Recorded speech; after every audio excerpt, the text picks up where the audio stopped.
贵妃娘娘到。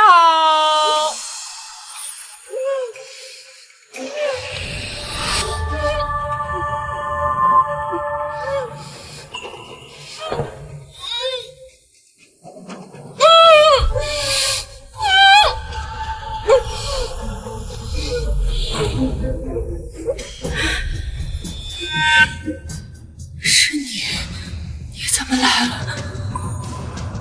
姐姐难产，一尸两命，妹妹自然要来送姐姐一程。要干什么？你别伤害我的孩子，孩子是皇上的。你不会真的以为那晚的男人真的是皇上吧？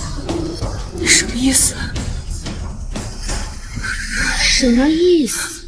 你一个残花败女，皇上连洞房花烛都不碰你还妄想为他生死？不可能，绝对不可能！我这个纯姐姐到死都不相信，她都还说不可能。唉，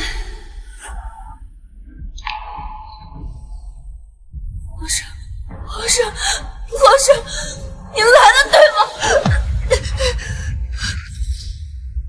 皇上，他在骗我，对不对？这是我们的孩子，对不对？对不对？皇上！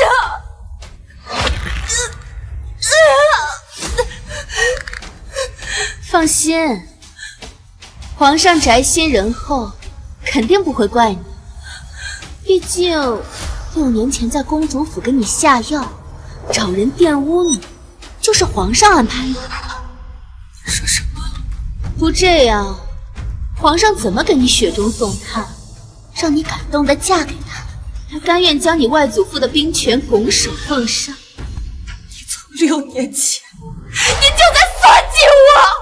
是，当初为了娶你，我亲自给爱妃喂了堕胎药，杀了她的孩子。现在她又怀孕了，需要用你孩子的心头血做药引，不然你以为你有什么资格怀上我的孩子？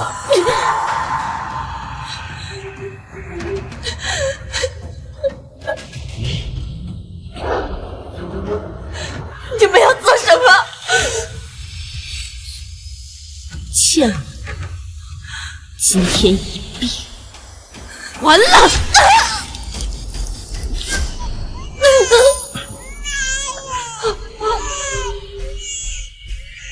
不愧是贱人生的贱种，这孩子的命可真硬。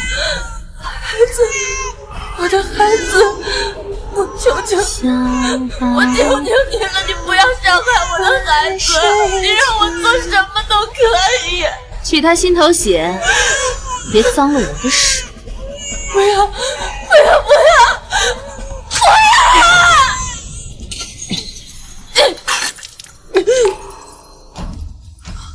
皇上、贵妃娘娘，荣国公府一家134口全部被诛，现场血流成河，尸横遍野。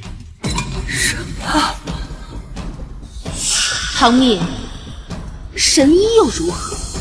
救得了所有人，救不了你的孩子，救不了荣国公府上下134口人。你的人生不过就是一场笑话。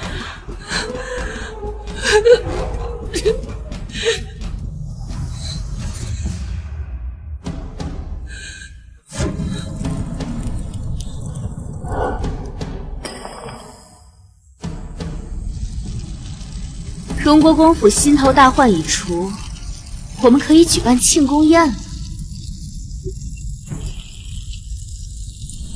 我用医术替叶君玉拉拢人心，让外祖用兵权助他登基，结果最后却换来满门屠杀，幼子惨死。若老天有眼，我纵化作厉鬼，也要让仇人血债血偿。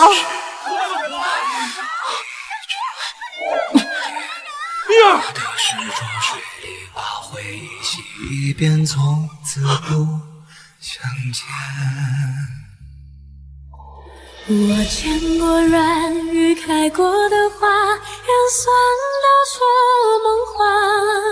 情丝一旁寄全意。这是。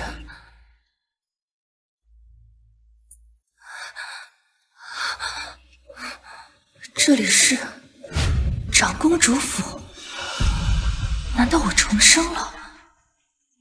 我的孩子，你应该知道该怎么做。姐姐放心，与唐蜜私通的马奴很快就来了，这房中也点了大量的合欢香。6年前，唐荣受唐莹的指使给我下药，我从后窗逃了出去，却还是进错了房间，失身于人，从此身败名裂，成为全京城的笑柄。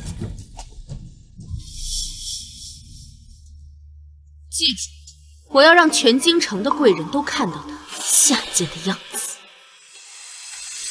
唐荣、唐毅，我会一个一个找你们清算。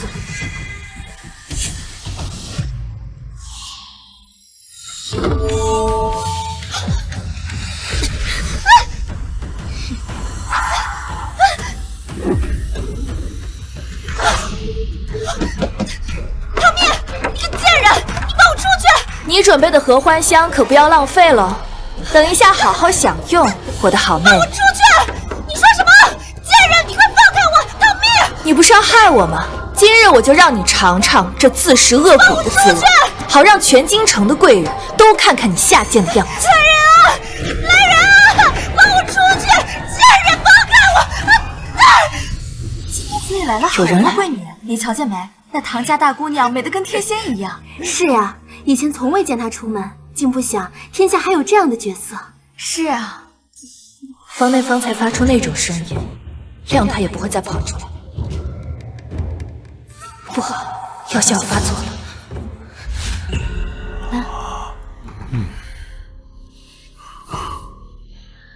王爷，你交代给我的事情我已经办好了，你什么时候娶我呀？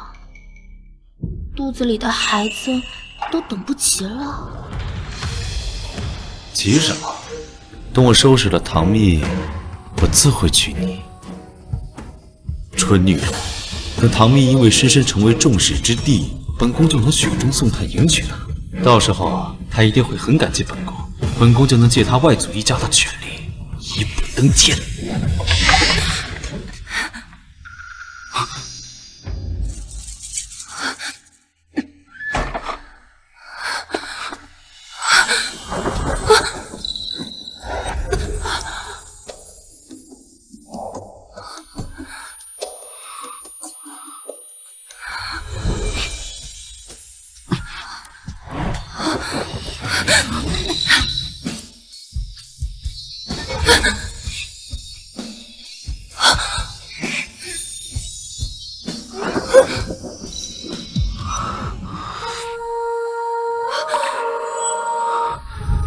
不是吧？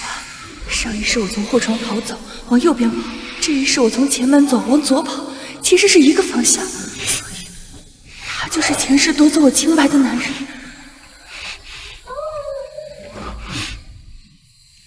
不行，我不能重蹈覆辙。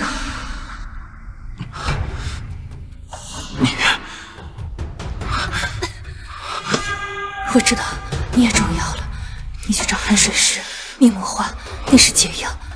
你要相信我，那真的是解药。不要让想害我们的人得逞。你要是非要动我，就别怪我不客气了。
男人没对我做什么，难道他不是坏人？簪子被他拿走了吗？多谢长公主愿陪臣妇寻了2个孩子，他们难得出名，尤其是臣妇那个大侄女，她第一次参加这样的宴会，我担心她睡过头，生了礼数。唐夫人言重了，姑娘家身子不便也是常有的事，就算真的睡着了，也不妨事。上一世是唐荣带人去抓奸，这一世换成了他母亲秦氏，我倒要看看秦氏看到自己女儿的浪荡模样，会有怎样精彩的表情。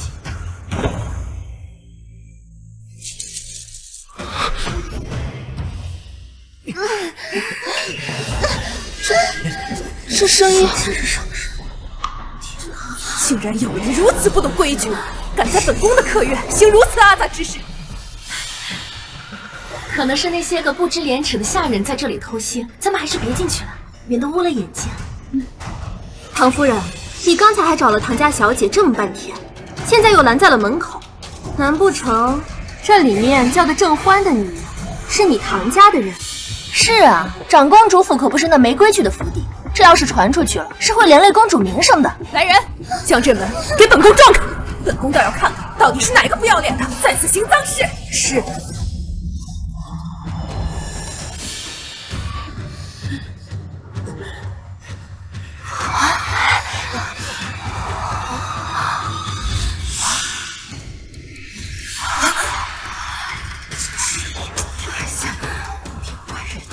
这种事情真是不要命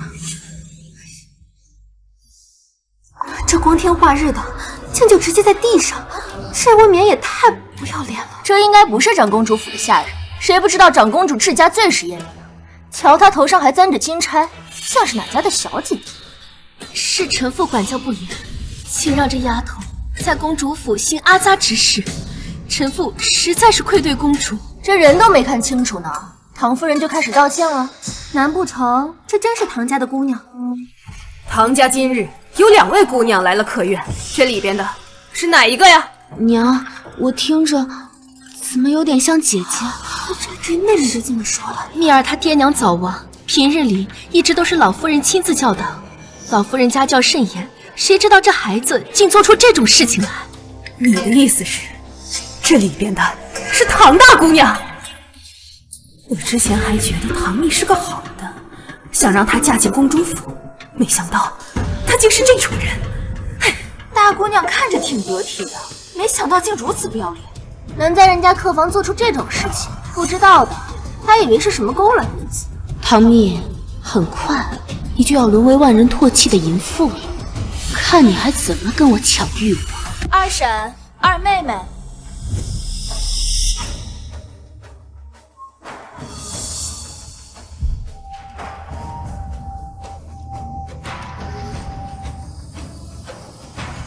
是出什么事了吗？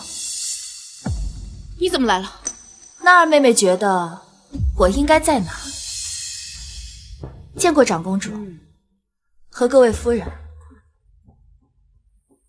这大姑娘不是在这儿吗？那里面的人是谁啊？这还用想吗？里面的肯定就是唐家4姑娘。刚才唐夫人说了半天这是别人家的人，可是这却捉了自家女儿的奸，真是好笑。这里面是什么声音？是四妹妹在里面。你胡说什么？怎么会动手打人呢？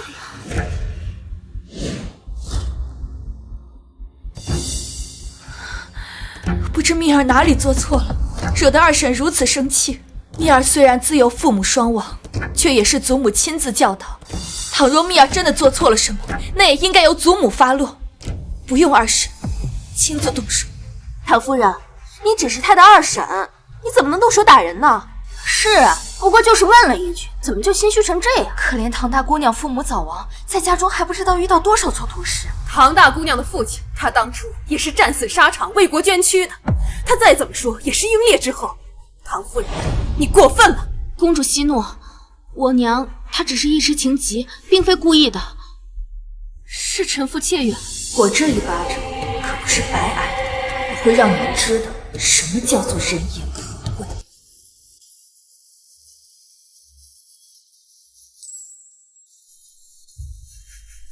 王爷。属下已经查清楚了，是长公主的女儿芷清郡主给您下的药。据说前几日她跟誉王侧妃走得比较近。把查到的东西都交给长公主，她若不能好好管教女儿，本王会让她有更深刻的教训。是。对了，还有件事，唐家大姑娘和唐家二房的母女在人前起了争执，还挨了唐二夫人一巴掌。你说什么？敢打她，找死！王爷，唐大姑娘的外祖手握重兵，身份特殊，若是你掺和她的事，难免引起不必要的麻烦，还是不要趟这趟浑水了吧。她的事不是麻烦。蜜儿，是二婶心急了，你不要介意啊。二婶，我自是不会跟你计较，只是这眼下四妹妹还没找到，得尽快找到四妹妹啊。是啊，不如我们到前厅看看吧，这没什么好看的。我刚在这个房间休息，四妹妹说她会过来找我，不如我们进去看看吧。你刚刚也是在这个房间休息的？正是。姐姐，这本来是你在这屋子里，怎么如今换了旁人，你却安然无恙？该不会是你使了什么手段陷害了里面的女子吧？要真是如此，那这手段也太下作了。不知我哪里惹怒了二妹妹？我来公主府做客，我为何要对一个非亲非故的人去陷害？还是说这里面的人跟我关系匪浅？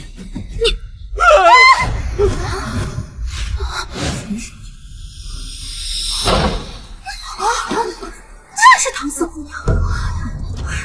哎呀，怎么真的是四妹妹啊？这光天化日之下的，你怎么能与一个男人无媒苟合呢？哎呀，这真是糊涂啊！唐夫人，这当真是你的女儿？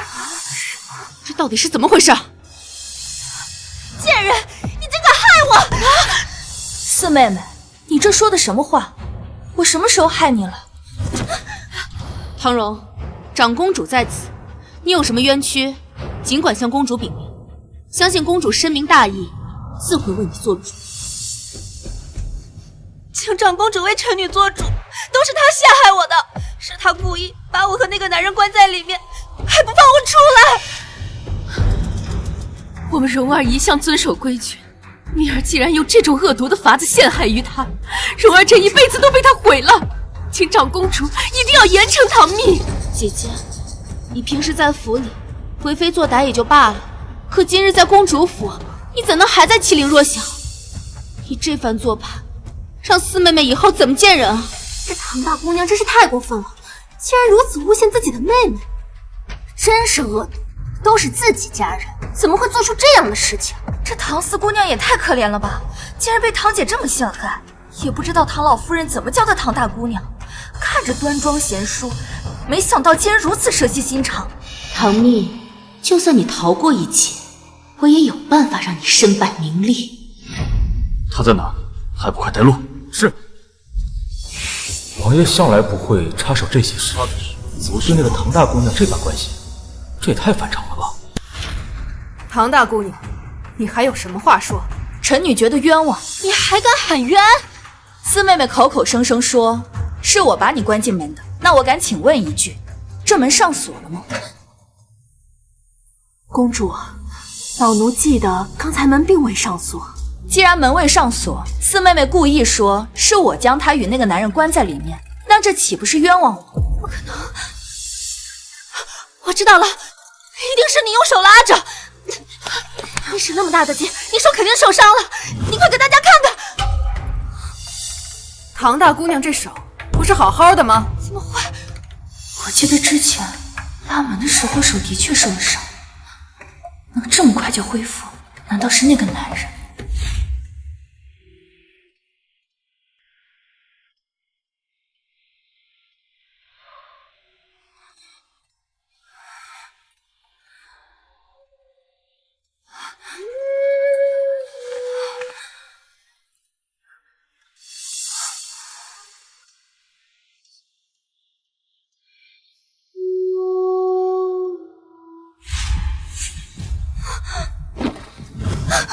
四妹妹，你的丑事已经玷污了唐家门楣，如今还攀咬长姐，你当真是嫌不够丢人的吗？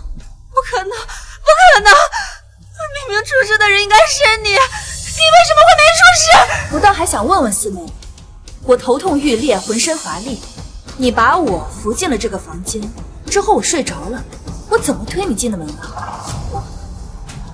就是你推的我，只是你后来醒了。是，我是醒，我是听到一段对话，被吓醒。唐大姑娘，你究竟听到了什么？臣女本在客院休息，却遇到些事情，差点被毁了清白，还请长公主为臣女做主。怎么，她的清白也？难不成真的还有事情？也是他为了推卸责任故意编的。我看不像，谁会拿自己的清白开玩笑？况且她还是个未出阁的姑娘。你且将详细事由说与本宫听，若有半句虚言，本宫定不轻饶。今日席间，四妹妹端来一碗茶给臣女，臣女喝过之后，便觉得头痛欲裂，浑身无力。唐蜜，你别血口喷人，你自己身体不好，跟我给你端的茶水有什么关系？四妹妹稍安勿躁，我是按照长公主的要求，对长公主详细说明，而且我的确是喝了你的茶，才头痛欲裂，四肢无力。这席间很多人都看到了，他们都可以为我作证。你唐四，本宫并未让你开口。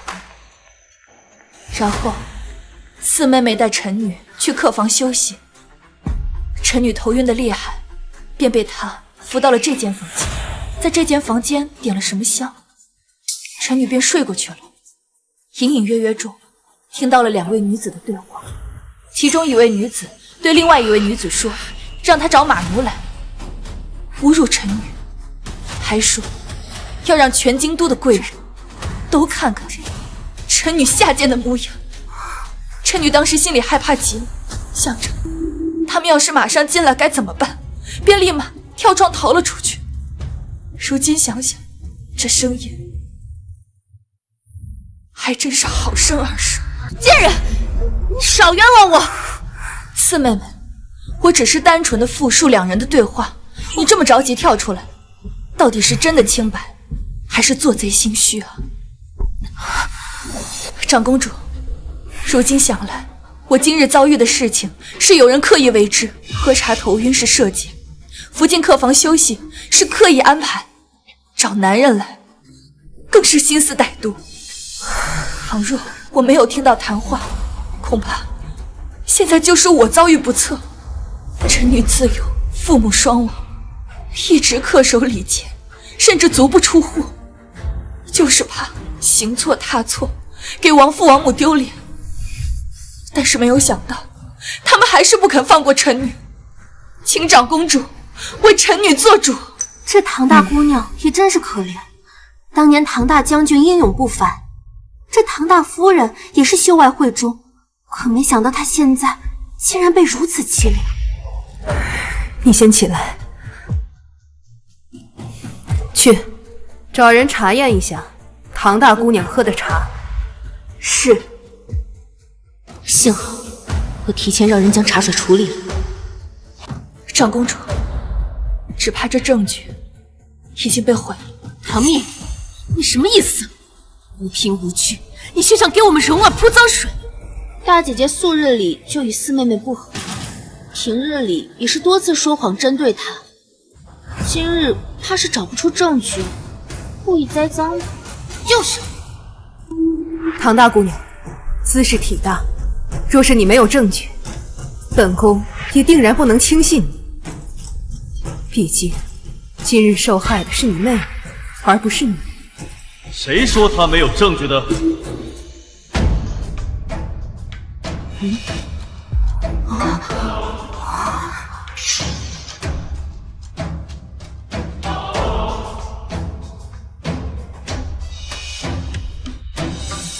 是他。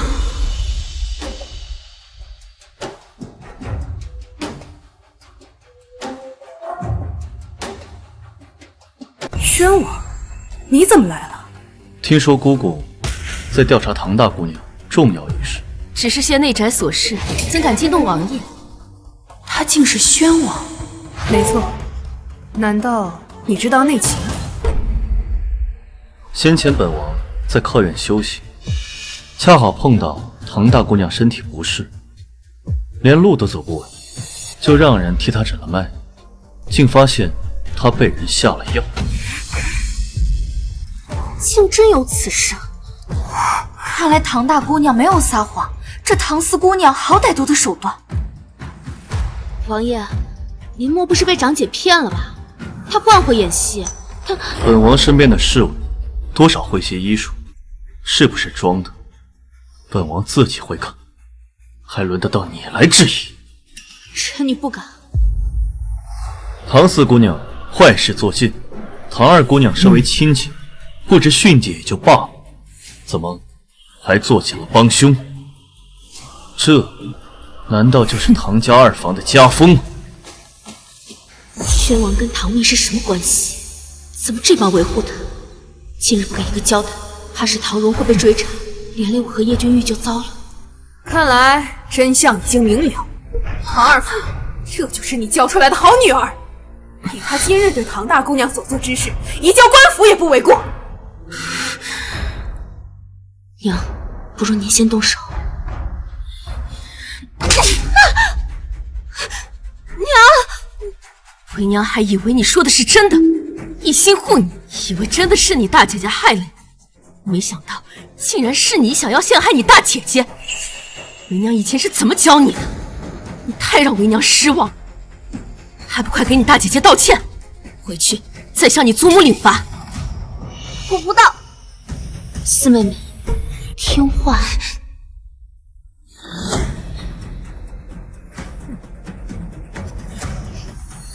对不起。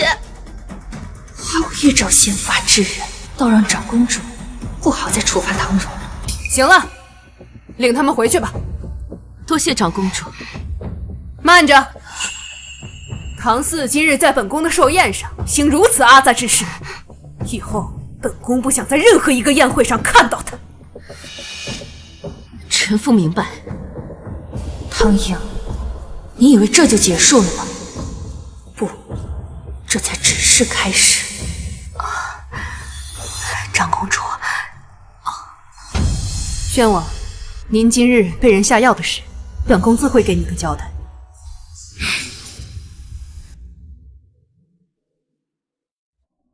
多谢王爷替我作证，就当是你告诉本王解药的谢礼吧。王爷放心，客房的事情我一定不会说出去。臣女告辞。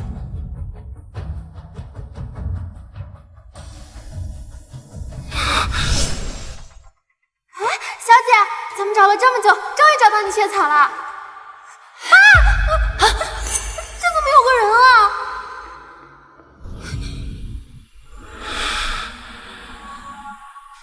他中箭了，这箭上有毒，必须立刻把剑拔出来。匕首给我。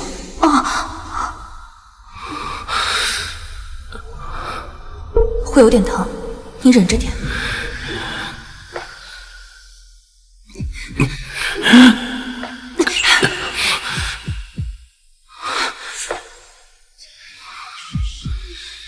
把那些草拿来。可是我们找了一天才只找到一株，不给他，他就会死。拿来。咱们又不认识他。我是大夫，不能见死不救。拿来。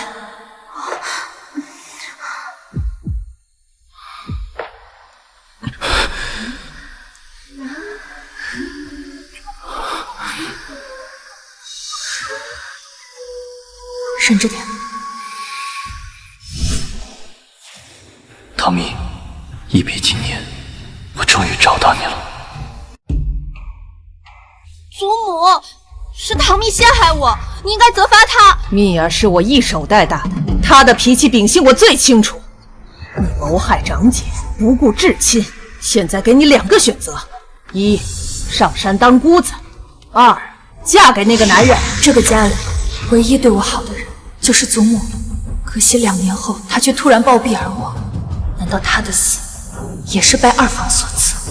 那就是个低贱的马奴，嫁给他还不如死了算了。那就去上山当姑子，再不肯，直接从我唐家族谱除名。母亲，不可，千错万错都是我的错，你要罚就罚我吧。你是该罚，亲生女儿被你教得如此恶毒，你是罪该万死！从今往后，你把掌家之权交出来吧。四妹妹，你还是听祖母的，去尼姑庵吧。二姐，留得青山在，不怕没柴烧。所以年事已高，还能再活多久？好，我去就是了。你亲自送他去静远庵。是。其他人退下吧，蜜儿留下。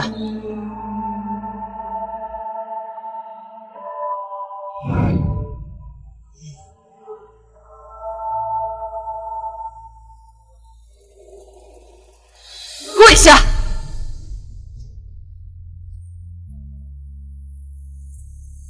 你说，是不是你将唐四推进那个房间的？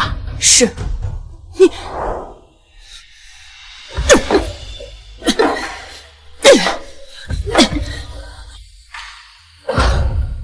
知道祖母为什么打你吗？知道，姐妹之间应该和睦相处，互相帮助，不该相互算计。祖母知道，是他们先想要害你，可你也不能那样对她呀。她好歹是我们唐家的闺女，这一荣俱荣，一损俱损，你害了她，何尝不是坏了你自己的名声啊！上一世我铭记祖母教诲，从不害人，可结果呢？你可知错？我没错。你说什么？我说我没错。我的蜜儿一向都是最乖的，她今天是怎么了？好，你就在这里跪着，好好反省吧。哼！王爷，我们派出去的眼线来报，说誉王昨日去了长公主府，是去跟将军府的二小姐私会了。他和唐儿竟有私情？是，他们二人合谋让唐大姑娘失身，然后誉王再不计前嫌的出现，晓之以情，动之以理，到时候唐大姑娘就会嫁给他，荣国公的兵权也就到手了。天凉了，该给誉王送点温暖。您的意思是把誉王在城南的几间铺子烧了？遵命。哦，对了，还有件事，那位唐家大小姐被将军府的老太君罚跪了祠堂。你说什么？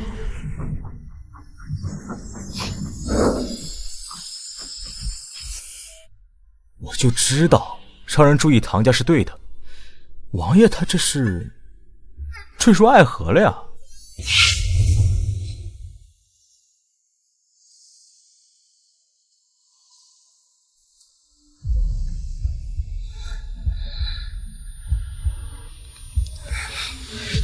一人穿过风雨多少年，此爱不曾遇见。直到你来我的世界，写下了姻缘。你送给我的晴天，让未来有画面。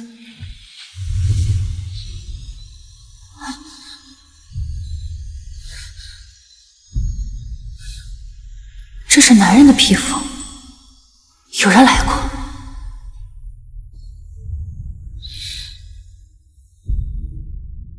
这个味道怎么这么熟悉？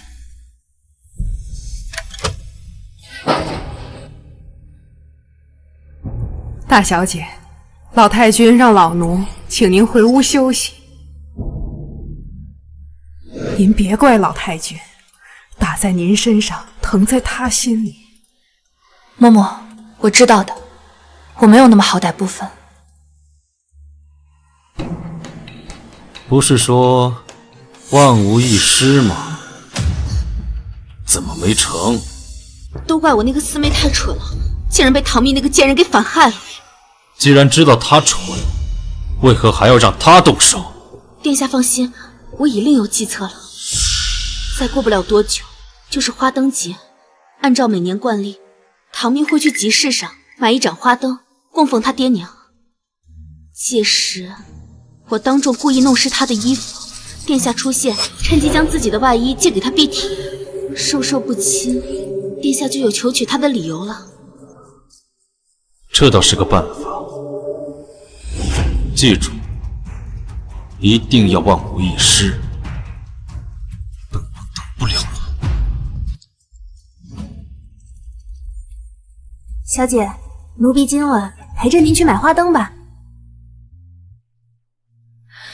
你留下，让半夏陪我吧。可往年小姐都是带奴婢去的。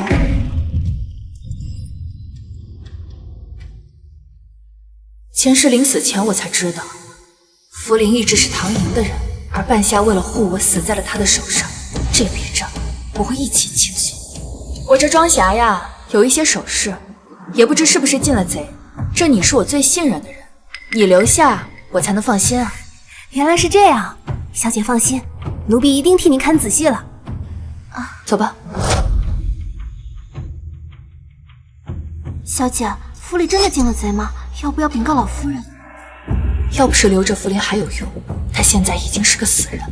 往后多提防他一些。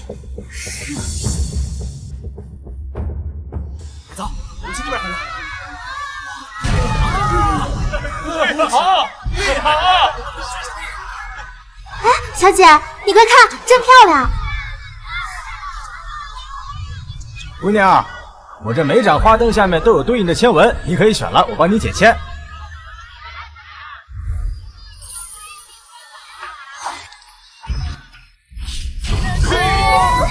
已是命中最美的相见，别人间笑容。哎呦，真是巧了，二位选了同样的花灯。他怎么会在这里？既然唐大姑娘选了同样的木签，我就不夺人所爱了。不碍事的，这木签前后都有签文，我可替二位同时解签。那就先替这位公子解吧。游龙未变钱江河，危机四伏难成事。哎呀，这签文可不好啊！公子虽是乾隆在世，但是未经坎坷，只怕是心想之事难以实现。这签算得很准，前世的宣王未能成事，登基的人是叶君玉。是吗？但这签文还有下半句。若得贵人相助力，方是游龙腾飞时。意思就是公子若有贵人相助，方能逢凶化吉，心想事成。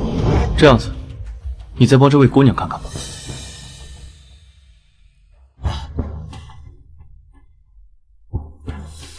姑娘，你们……难道他看出来我重生了？姑娘真是贵命。凤凰归西梧桐树，一轮涅槃重复始。姑娘想要涅槃重生，怕是不可能，只能周而复始。周而复始？难道这一世我还是改变不了结局吗？不过这签文和公子的一样，有化解之法。有什么办法？贵人自有贵人引，方能否极泰来。意思就是有贵人相助，姑娘便能逢凶化吉，否极泰来。那贵人在哪里？二位的贵人皆已出现，远在天边，近在眼前。你的意思是，我们是彼此的贵人？没错，缘分就是如此的奇妙。刚才的签文，宣王殿下不必往心里去。殿下是天皇贵胄，而臣女人微言轻，实在担不起殿下的贵人，定是那商贩湖州的。我倒是觉得，若唐大姑娘能成为我的贵人，是我之幸；若本王能在唐大姑娘需要的时候帮到你，更是三生有幸。我们不过见过寥寥几次，他为何对我说这样的话？难道他跟叶君玉一样，也想要我外族的兵权？我与殿下不过是萍水相逢，委实不敢高攀。臣女还要去给父母挑选一盏花灯，就不打扰殿下了，先告辞了。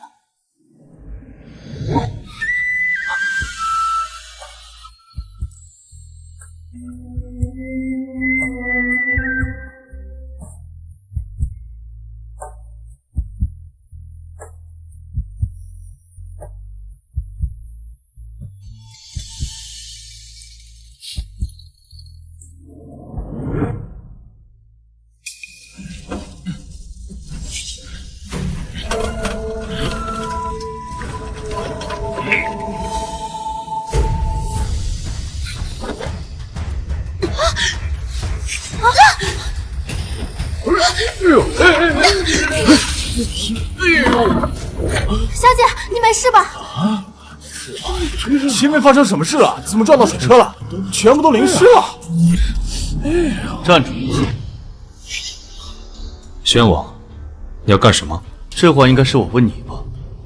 你要干什么？你没看到那边有人摔倒了，别拦住我救人。那也轮不到你来救。来人，去把婉娘找来。是。该死的唐蜜，竟然暗算我，浑身都湿透了，他就只湿了嘴。表妹，表妹，你没事吧？表哥，快把衣服披上，别被人看了去。你怎么在这儿？我在附近游玩，看到你淋湿了，就赶紧过来。干嘛要把他的衣服脱给我？都不知道避嫌吗？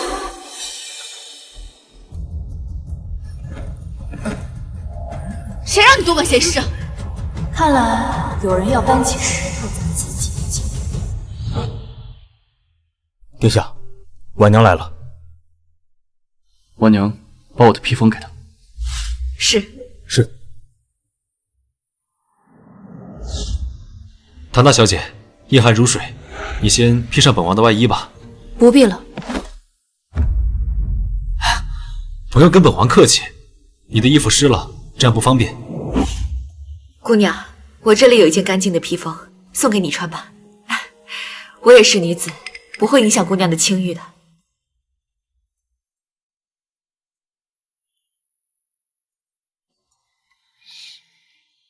这个味道。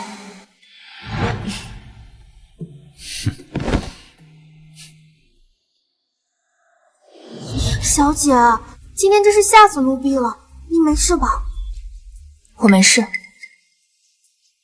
这件披风跟之前在祠堂里披在我身上的那件味道一样，都有兰花的清新。难道他们是同一个人？敢问大姐姐，我可是做错了什么事情，得罪了大姐姐？大姐姐自己要摔倒，为何要拉我做垫背，害我淋了湿透？我刚刚的确看到是唐大姑娘先动手拉了她，所以二姑娘才倒地的。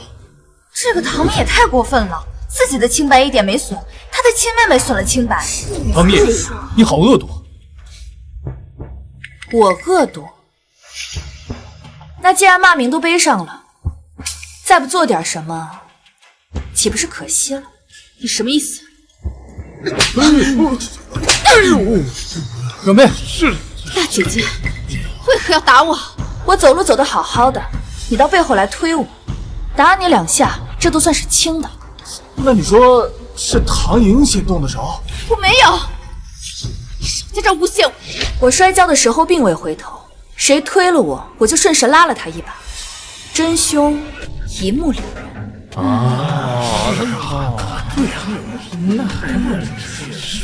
我是看大姐姐要摔倒了，我好心上去扶你一下，没想到你不仅恩将仇报，还当众诬陷我。莹儿，我知道的，你最是善良，定是你这姐姐无理取闹。我这就带你回去，让唐家还你个公道。你去找人，去秦家一趟，将秦青雨今日当众脱衣服给唐莹的事情告诉秦家人。我会让唐莹知道什么叫做自作孽不可活。看来他也有对策，不需要我做什么。祖母，我本是想帮姐姐才伸手，谁想到她突然伸手将我推倒，害我全身湿透，被人看了笑话，还请祖母为我做主。老夫人，我作证，都是唐蜜的错，您这次可不能再偏心她了。蜜儿，到底怎么回事啊？精彩，还真是精彩啊！二妹妹与秦家表哥还真是琴瑟和鸣，默契十足呢。祖母，你看唐莹身上现在还穿的是秦家表哥的衣服，不如成全他们吧。母亲，不可！有何不可？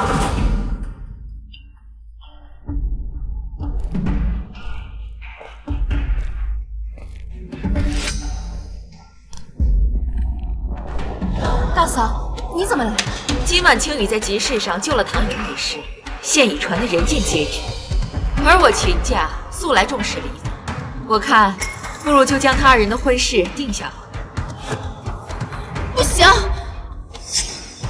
你二人在众目睽睽之下已然有了肌肤之亲，若不成亲，如何收场？祖母，我与表哥只是兄妹，并无私情。表妹，你别这么说，娶你我心甘情愿。是天鹅肉，我可是要嫁进王府的，谁能嫁给你？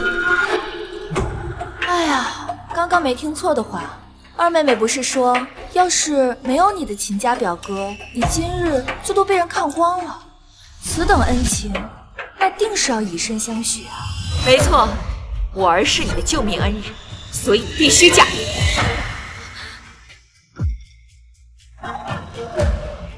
蜜儿，你来，我有话问你。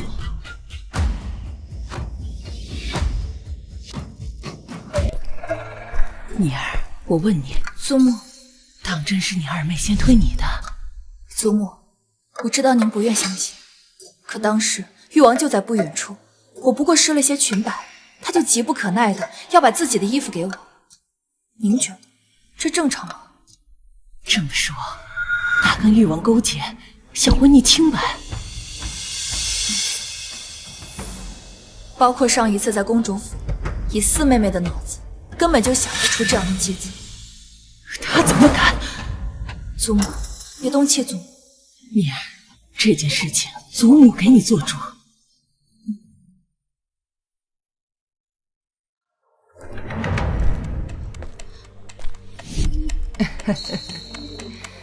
刚才老身想了想，秦夫人说的有道理。既然青羽对唐颖有恩，他们还是青梅竹马的表兄妹，这门亲事最合适不过了。我同意了。好，祖母，我不同意。婚姻大事，媒妁之言，父母之命，岂有二妹妹不同意的道理？没错，老夫人已经开把了，由不得你拒绝。回头你就让媒婆上门下聘。是唐蜜跟着死老太婆说了什么？这件事情绝不能这么算。小姐，你找什么呢？我那件披风呢？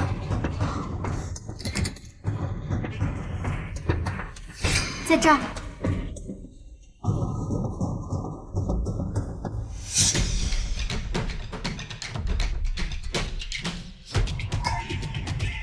两件一模，上面的冷香都一样。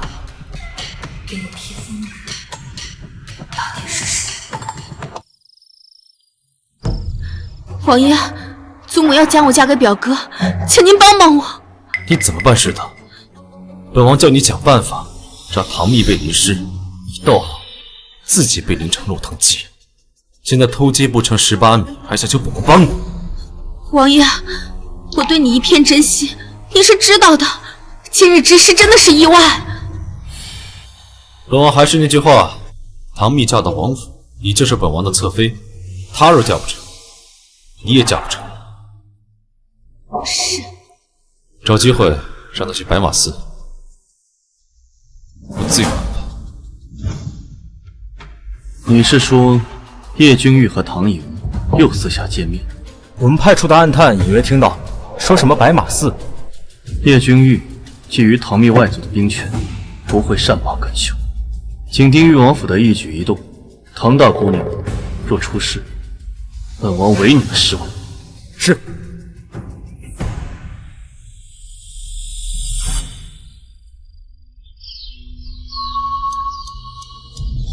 母亲，秦家那边已经算好了订婚日子，就在下个月底，9月28。9月28，那可是聂儿父亲的忌日。可秦家的人说，下半年没有合适的日子，就那日最合适。而且他们也不怕冲撞，说这是撞喜。这种鬼话你也信？你的脑子呢？祖母，下月中旬是大姐姐生辰，不管是我的婚事还是大姐姐的生辰，都跟大伯的忌日相冲。不如我们提前为大伯做场法事，如何？这倒也不是不行。这可是大伯的10周年整戒，不能马虎。我想，就选择白马寺如何？香火旺盛，而且祖母也与住持相熟，必定会多照顾一二。不如就选择白马寺吧。白马寺确实不错，那就这么办吧。唐颖怎么可能心甘情愿嫁给秦青羽？事出反常必有妖。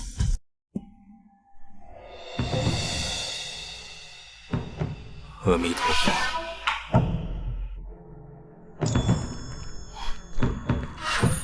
净空大师，老夫人有礼了。此次我们来，想请贵寺为我儿做一场法事，会在此小住几日。老夫人拳爱子之心，唐将军泉下有知，定能感受到。听闻净空大师算无一策，可否请大师替我大伯算上一卦，让我们知道他在下面过得好不好，也好让祖母安心。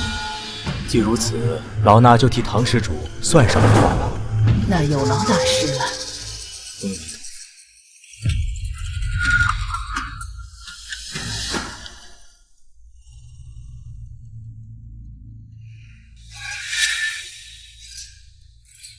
大师，如何？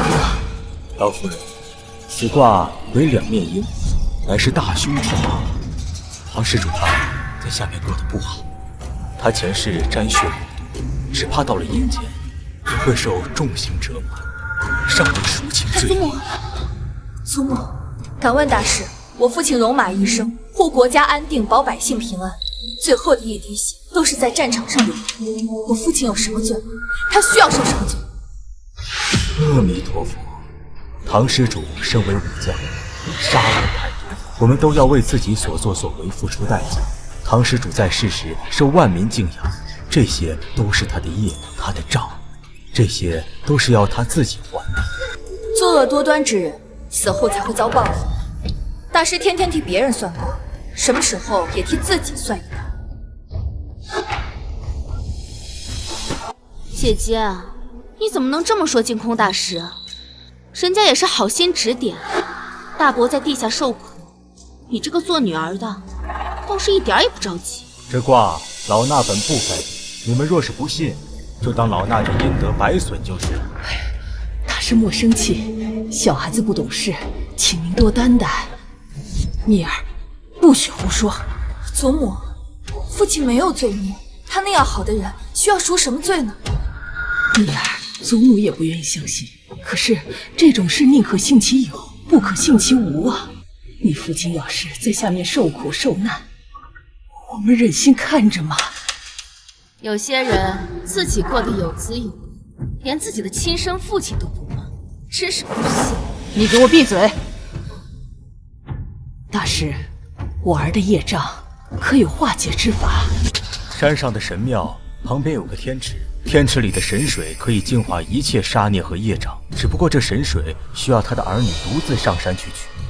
不知道唐大姑娘是否愿上山取水？蜜儿，你得去啊！唐莹到底想搞什么名堂？去看看也罢。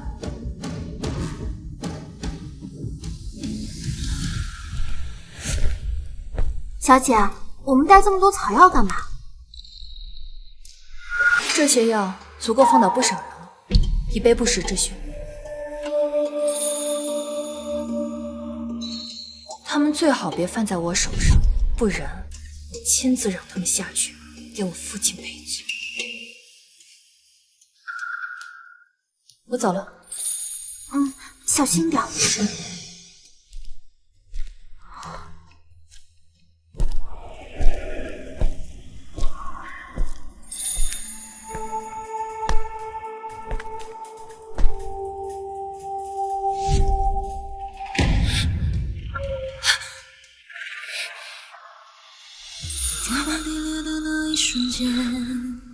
看它破碎了，睁开双眼，无处安放灵魂，只能降落。灵魂相接在天地之间，看山盟海誓，因为上成全。你没事吧？没有你的世界，我无力天王殿下，怎么会到这里的？这里被人挖了一个深坑，用枯枝覆盖住，掩人耳目。刚才你若再往前踏一步，就会掉下去了。我早就预料到他们会动手，没想到连坑都给我挖好。看来王爷是知道这挖坑的人了。唐大姑娘不是也猜到了？叶君玉一心想娶你，你若掉了下去，他定会装作救你的名义一并掉下去。到那个时候，你二人谁都上不了，只能等其他人来解救。可这么一来，你们孤男寡女再相处这么久，你的名声必定受损，他就能顺理成章向父皇求娶。好歹毒的心思，我委实没想到，佛门禁地，他竟如此丧心病狂。不过，王爷怎么会来这里的？我今日来白马寺礼佛。哦，所以殿下来礼佛，恰巧上了山，又恰巧救了我。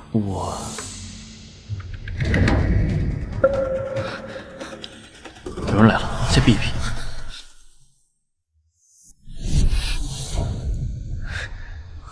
叶君玉，果然是他。奇怪，唐碧走到这里，应该已经掉进去了，怎么没个人影啊？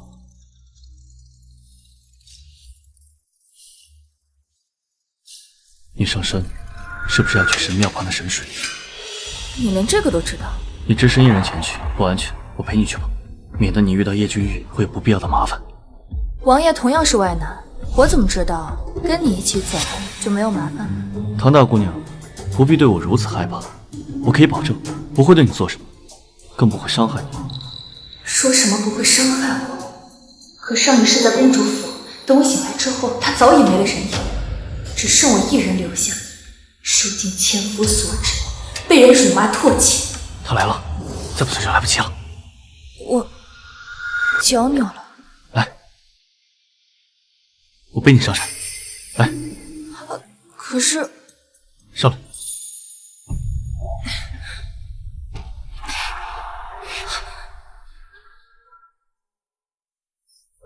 这个味道是蛇蝎百花香，给我2次披风的人是他。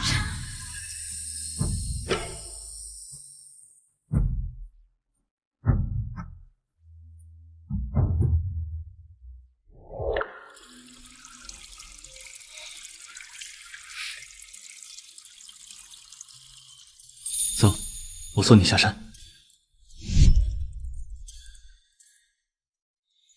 谢谢你，宣王殿下。有件事我想问你，你为什么一再的帮我呢？我们不过是萍水相逢，不是吗？他果然不记得救过我，或许是我和唐大姑娘有缘吧。既然有缘，就无法做到袖手旁观，而是真心的希望你能过得好。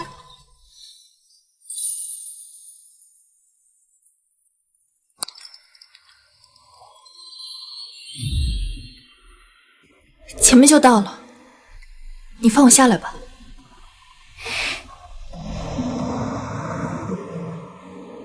今日多谢王爷了。举手之劳，不足挂齿。日后你有任何需要，都可以让人去王府找我。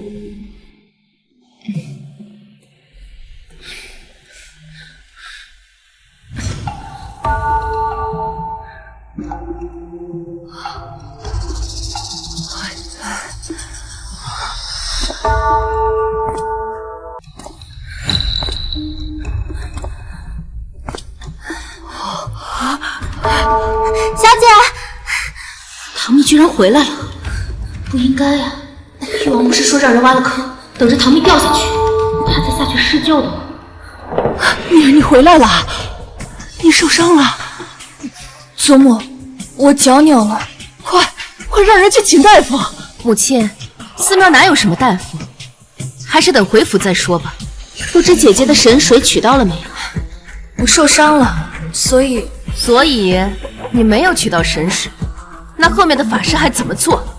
我们一大家子都在下面等你，所有准备全都白费了。谁让你等的？你大可以不必在这里候着，你回家去吧。难怪玉王没有等到他，原来他压根就没去神庙。祖母，您消消气，母亲她不是这个意思。他也是为了大伯好。毕竟大师说了，大伯在下面吃了苦，这法事要是耽误一日，大伯就要多受一日的酷刑。蜜儿的腿都受伤了，先顾着她的腿要紧。这法事嘛，咱过几日再做。我们替大哥操心有什么用？他唯一的女儿对他的事半点不上心，我们唐家怎么生出了这样一个不孝女？二婶在说什么？这神水我不是取到了吗？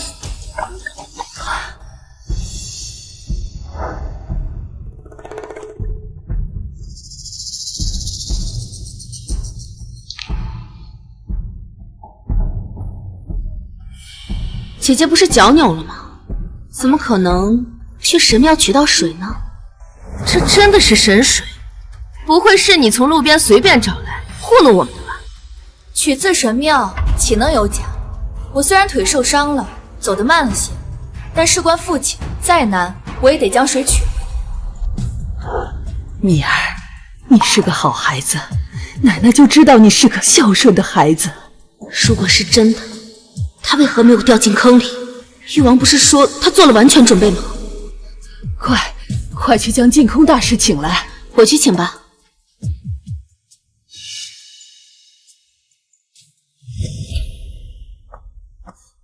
殿下，您在山路上碰见唐蜜了吗？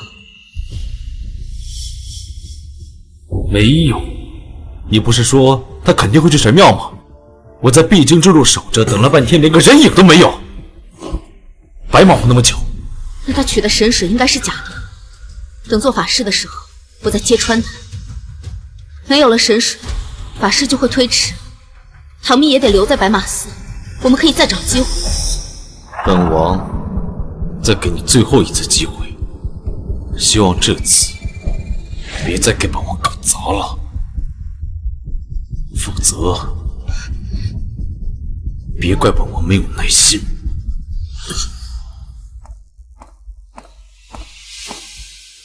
该死的唐蜜，一再坏我好事，等我进了王府，一定找机会弄死你。祖母，净空大师来了。净空大师来了，我们人都到齐了，就请大师为我们做法事吧。阿弥陀佛，不知唐施主可有取到神水？取来了。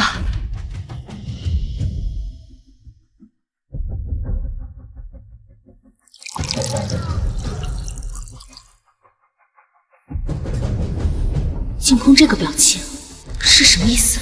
难道神水是真的？大师，这水没问题吧？这水，老夫人，这水是假的，它不是神水。这不可能，蜜儿她不会骗我的。这和尚果然被唐莹和叶君玉他们收买了。蜜儿，你这水是从哪里取来的？这水取自神庙里，如果那里的水是神水，那我取的这绝对是神水；如果那里的水不是神水，那我也是按照你们说的地方取的。那我蜜儿的水没取错呀。这根本不是神水，唐施主取错了。抱歉，这个法事我做不了。站住！你身为白马寺的住持，连自家的神水都不认识。倘若真的不认识，那就请白马寺其他的大师都来评判一下，看看我这取自神庙的水到底是不是神水。出家人不打诳语，这根本不是神水。你们家的法事我做不了，你们另请高明吧。姐姐，你看看你，把大师气成这样，这法事要是做不成，大伯在下面就无法解脱，肯定该怨恨你了。我们唐家怎么生出你这么个孽障？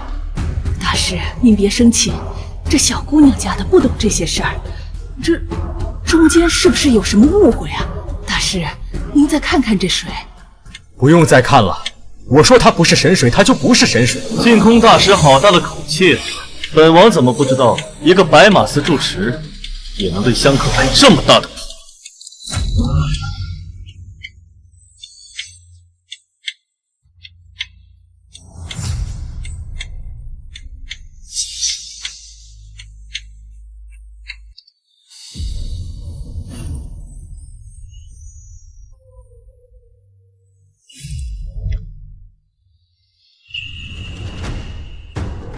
宣王殿下，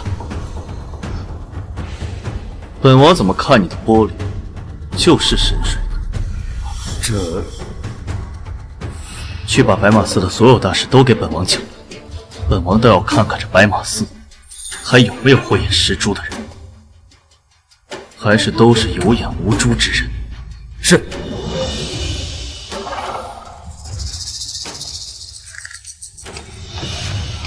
七皇帝，好大的阵仗啊！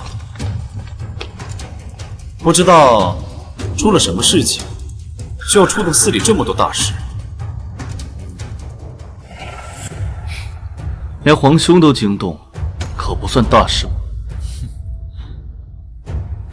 本王请你们几位大师过来，是想请你们帮忙鉴定一下，这碗里的水是不是天池中的神水。净空大师都在，七皇兄何必多此一举？本王是怕净空大师眼神不好，不如了尘大师帮忙看看。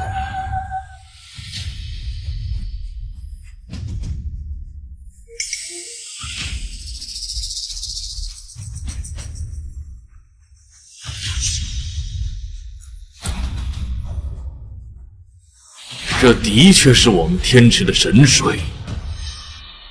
这不可能！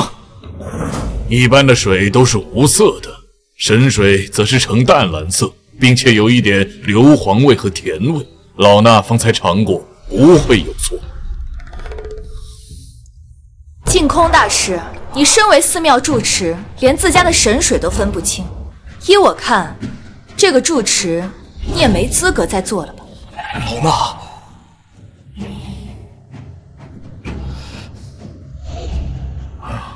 这件事，老衲自会给唐大小姐一个交代。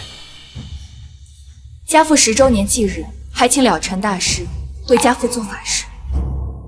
有劳了尘大师。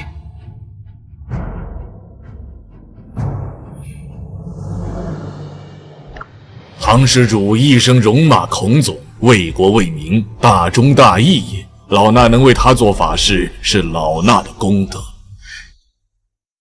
父亲，我绝不允许任何人抹黑你的功绩，我要让这些魑魅魍魉通通显现。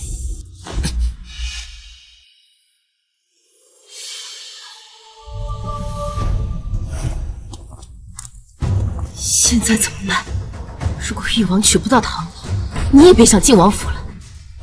我绝不会嫁给秦青羽。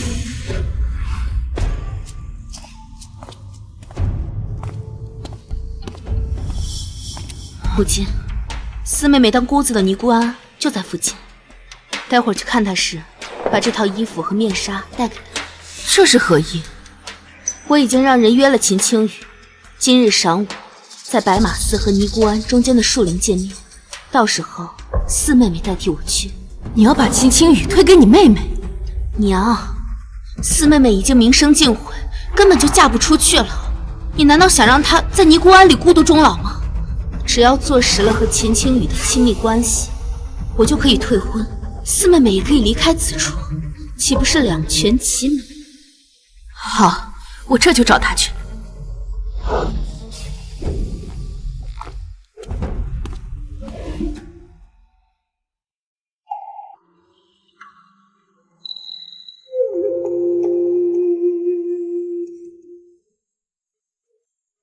受宣王殿下所托，法事已毕，唐将军九泉之下，定能安息。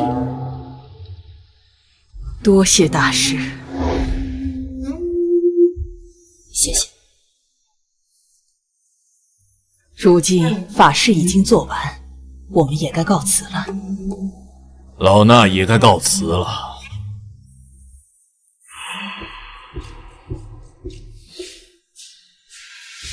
母亲，这净月庵就在白马寺边上，蓉儿去那里已经多日了，我想她想得日夜难寐，不如我们一家人去看看她吧。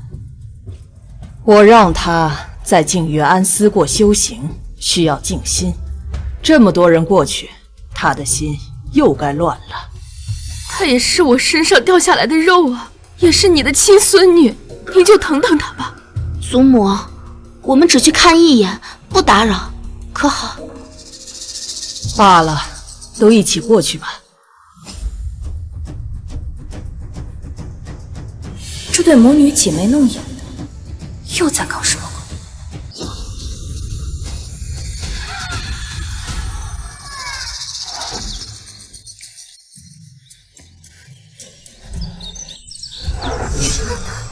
鬼？表妹，我一收到你的信我就来了，几天不见，可想死我了。我记得从这条路过去就到金源安了，四妹妹看到我们一定会开心的。表妹，你身上好香啊，再让我亲一个好不好？讨厌！哎呀，这是什么声音？听着怎么如此耳熟啊？娘，那个不是青羽表哥吗？还真是他。这光天化日之下，佛门圣地，成何体统？原来他们唱的是这出戏。唐莹为了不嫁给秦家，还真是出息，连自己的妹妹都能往火坑推。你们在干什么？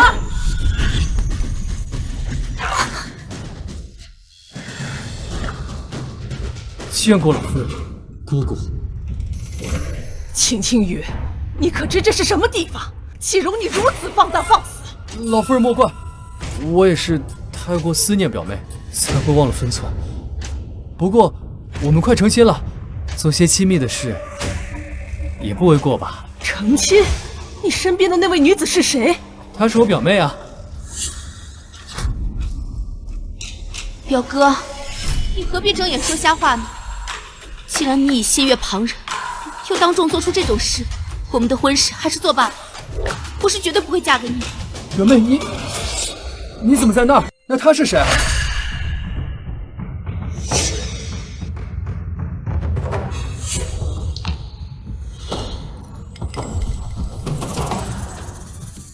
表哥，你不认识我了？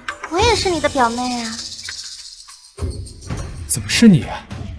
写信让我来的，不是莹儿吗？我怎么可能写信让你来寺庙见面？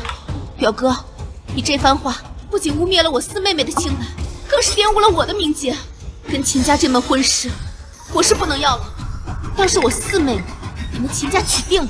我没有，表妹，我心里喜欢的一直都是你啊。那些字迹，就是你的呀。那信呢？拿出来看看。你让我看完给它烧了，我就烧的连灰也不剩了。空口无凭，不是污蔑是什么？表哥，你都对我这样那样了，你总不能不负责任吧？你戴着面纱，我还以为是莹儿呢。够了，祖母，还请您取消我和秦庆宇的婚事，成全了他和四妹妹。唐柔，我送你上山是来进修的，不是跟男人鬼混的。你如此行事，对得起唐家的列祖列宗吗？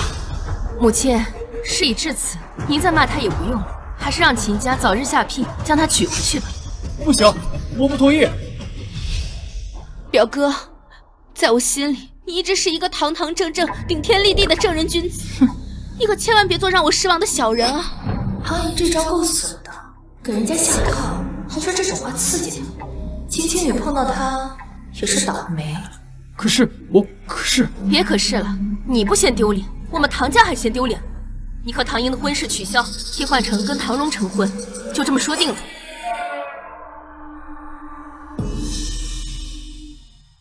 小姐，奴婢觉着这婚事怎么像是二房强买强卖啊？秦青雨好拿捏，她那个娘可不是个善茬，务必将白马寺的事情一五一十的都告诉秦夫人。我倒要看看秦家到底会不会同意他们换家。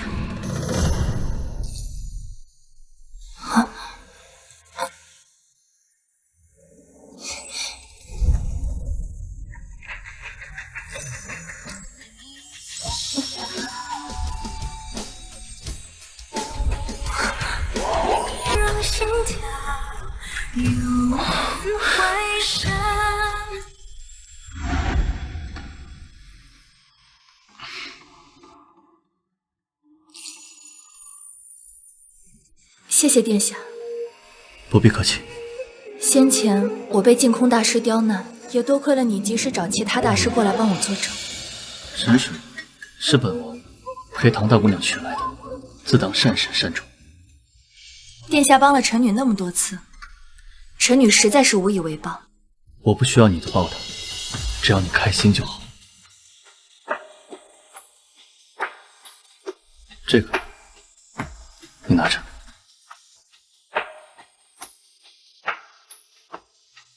这是什么？这是我让人特地为你定制的哨子，以后你若遇到什么危险，记得吹响它。只要我听到这哨声，不管你在哪，我都会找到你。这么重要的东西，你怎么会给我？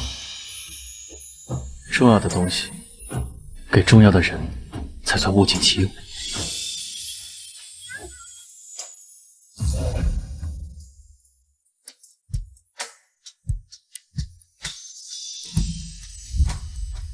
重要？他是在说我吗？老夫人，不好了，秦夫人她打进来了！你说什么？给我滚开！秦巧云，你好歹毒的心思，为了把自己那个没人要的女儿嫁出去，连亲侄儿都算计，你还是人吗？是秦青雨自己跟唐荣亲热，被我们撞见了，于情于理，她都该负责。负你娘的责！我告诉你，要么就老老实实的让唐姨给我嫁过去，我可以顺带着让唐荣为妾；要不然，我就把之前公主府的事情弄得人尽皆知。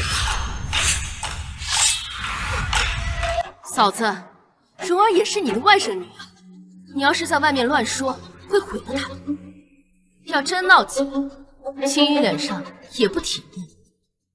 既知不体面，当初就不要自甘下贱。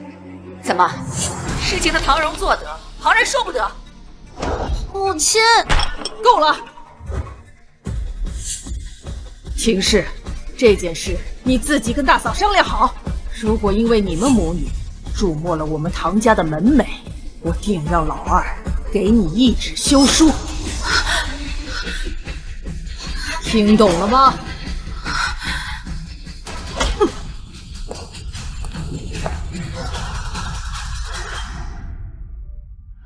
二妹妹平素不是跟四妹妹最要好吗？依我看啊，为了她的幸福，你还是嫁给青青。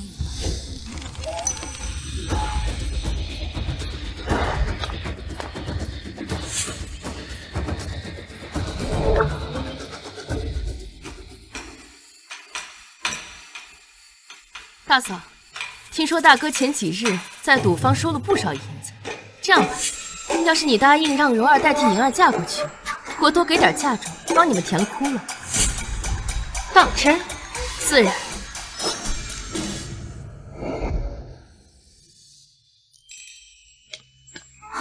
小姐，他们说，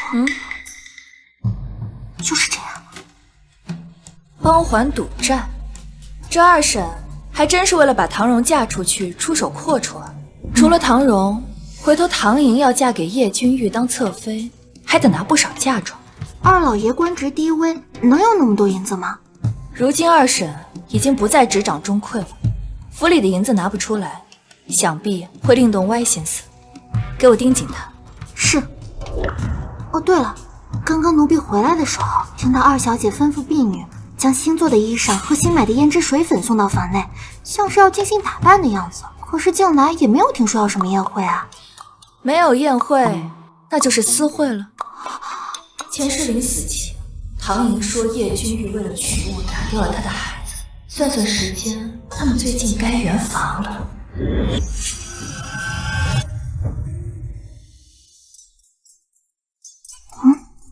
傅灵在外，你陪我演一出戏。小姐，您最近的皮肤真是太好了，简直吹弹可破，是怎么做到的？我这最近啊，在研制一款含香丹，服用之后不光皮肤可以变得更好，更重要的是，这身体里啊还自带一股清香，这可是花费了很多时间和名贵药材才做成的。怪不得呢，有了这含香丹啊，以后外面那些男人对您更是倾心爱慕了。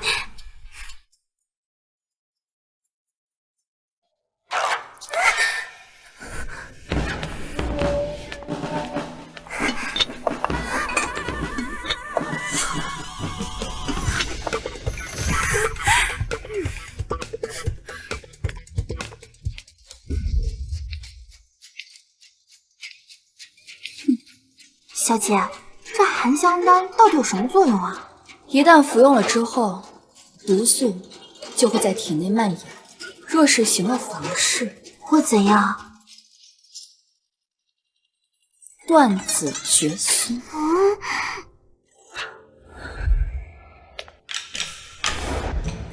二小姐，奴婢亲耳听到大小姐说，她就是因为服了这丹药，才会美貌惊人，身上还有淡香。听闻您最近在搜罗变美的良方，奴婢就将丹药给您偷过来了。不错，你做得很好。怪不得只要唐蜜一出现，所有男人的眼光都会聚集在她的身上。原来她是用了这个手段。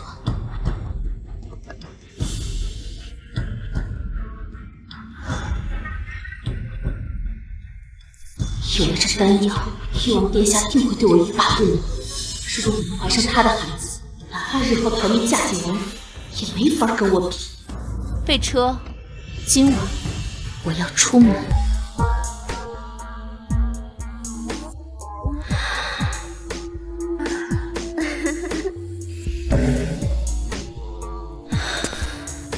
王爷，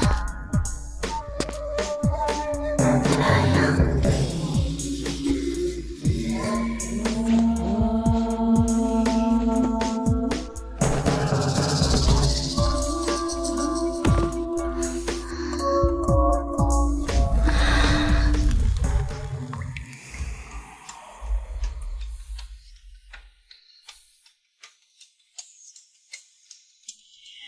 王爷，臣女伺候您伺候的好不好？就让臣女给您生个孩子吧。就算要生，也要等你姐姐进门之后。可是，王爷，怎么了？来人，快来人！王爷吐血了！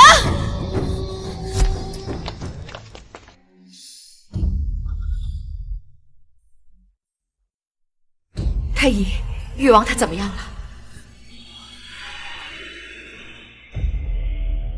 回皇后娘娘，王爷他这是中毒了。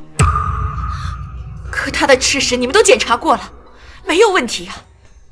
他这毒不像是吃下去的，倒像是行房事之后蔓延到体内的。这位姑娘，可否给你把把脉？愣着干嘛？给太医看诊。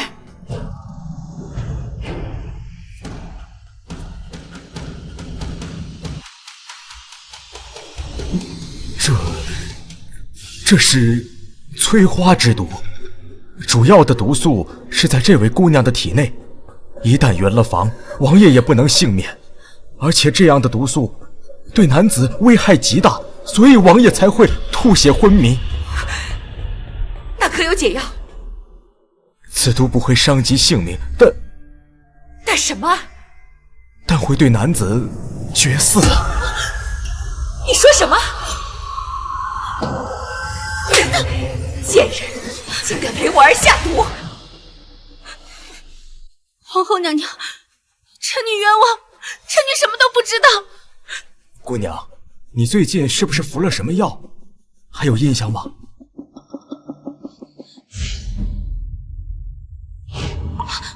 我想起来了，是含香丹。娘娘，是唐蜜搞的鬼。唐蜜？你是说你姐姐？对，我是听说她研制了含香丹，能美容养颜，就让人偷偷拿了几颗服用。一定是她在含香丹里动了手脚。来人，将唐蜜给本宫找来。是。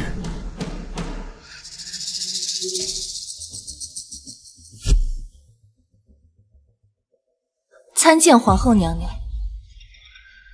给本宫跪下！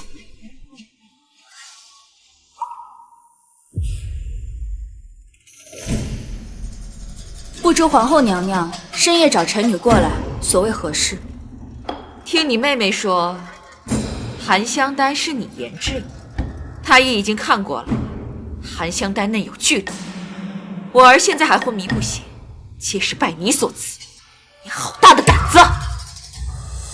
不知皇后娘娘说这话所谓何意？含香丹的确是臣女的私人物件，但是从未给过任何人。誉王殿下的昏迷更是与臣女无关。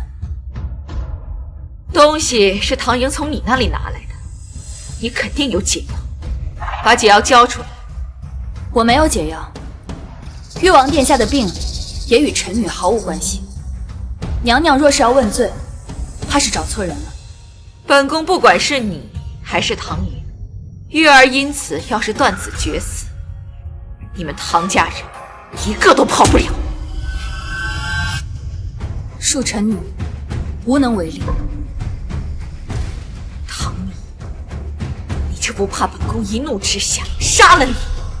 臣女问心无愧，若忠臣良将之女枉死，娘娘不怕在天下人面前没个交代。你好一张伶牙俐齿的一张嘴呀！本宫是皇后，杀一个女不至于畏手畏脚。来人，将唐蜜关进冰室里，什么时候交出解药，什么时候放出来。是。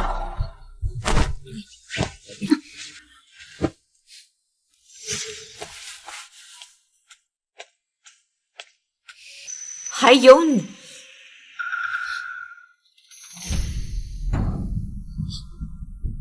皇后娘娘，臣女是被唐蜜算计了，真的不关我的事啊！你一个闺阁女子，浪荡轻浮，勾引我儿，才让我儿中毒。比起唐蜜，你才是罪魁祸首。来人！等一下，娘娘，臣女近日和誉王殿下行过几次房事。若是誉王殿下真的绝嗣了，我腹中说不定怀着王爷的孩子。如果我死了，可就连最后的机会都没了。贱人果然是贱人，你当真连一点羞耻心都没有？那本宫再留你一段时间，你最好祈祷誉王没事。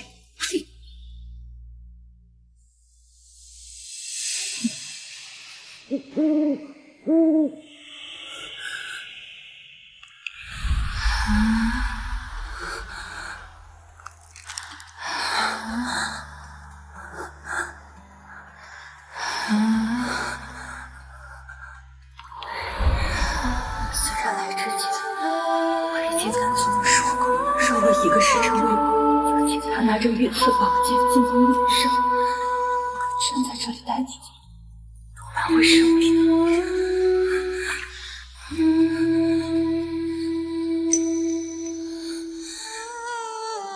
这个少子真的像他说的那么神奇？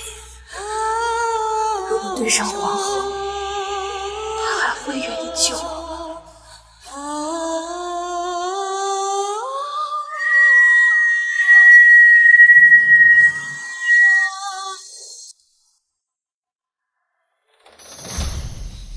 王爷，怎么了？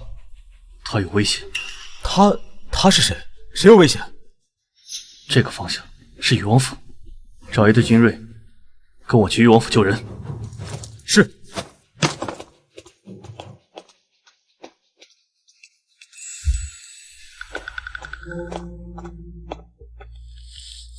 他还是不肯交出解药。无论怎么问，他都说没有解药，这件事跟他无关。哼，还真是嘴硬。皇后娘娘可是交代了，他不交出解药，我们都得倒霉。看来得加把火才行。姑娘的意思是？恐怕是这冰室里的冰不够冷了，不足以让他害怕。既如此，我们就再给他加些刑罚。我就不信他这细皮嫩肉能撑得住。这样不会出事吧？皇后娘娘乃是一人之下万人之上，区区一个臣子之女，死了又能如何？她的命难道比得上誉王？若是她交出解药，你必有重赏。都听姑娘的。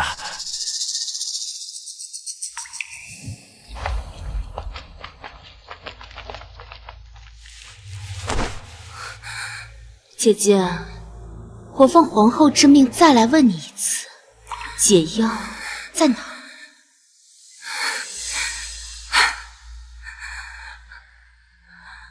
和誉王勾结的人是你，他会中毒，也是因为你。你来问我，看来你还真是不见棺材不落泪啊。既如此，就别怪做妹妹的不救你。皇后娘娘有令，你若是不说，就打到你说为止。鞭子。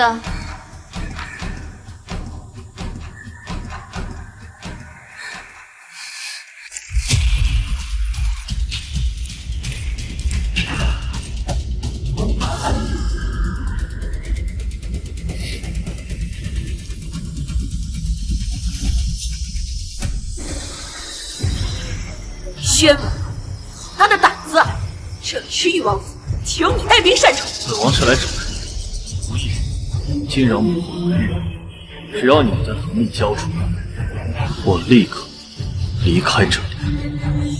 唐蜜，你跟他什么关系？哦，本宫知道，是不是你们两个设计谋害我的儿子？唐蜜在哪里？你休想知道！誉王要是不能康复，那就让唐蜜命抵罪。不交人，那本王就亲自找。来人，给我搜！就算今夜把这王府翻个底朝天，也要把人给我找到！还愣着干什么？还不拦住他！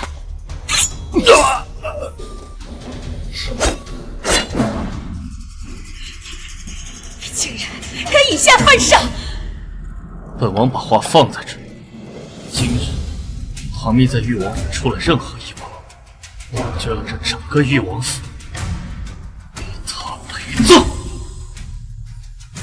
难道宫都敢杀吗？母后可以试试。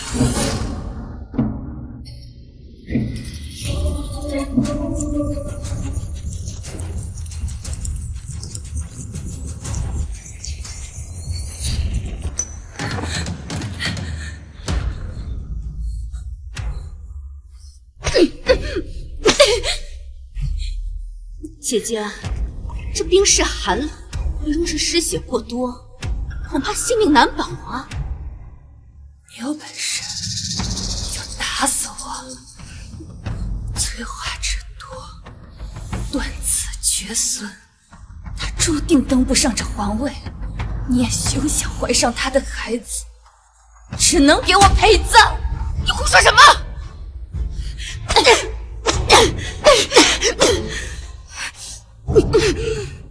药交出来！交出来！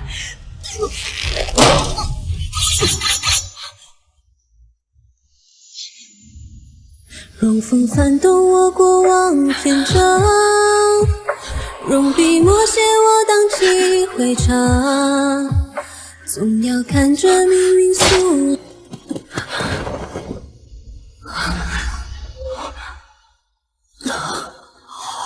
对不起，我来晚了。我等了你好久好久，可你一直没有。是我不好，我以后再也不会让你等了。只要你一吹哨，我就会立刻出现在你面前，好不好？你找死！誉王殿下，你不能杀我，我肚子里可能还有誉王殿下的孩子。来人，把他给我带出去！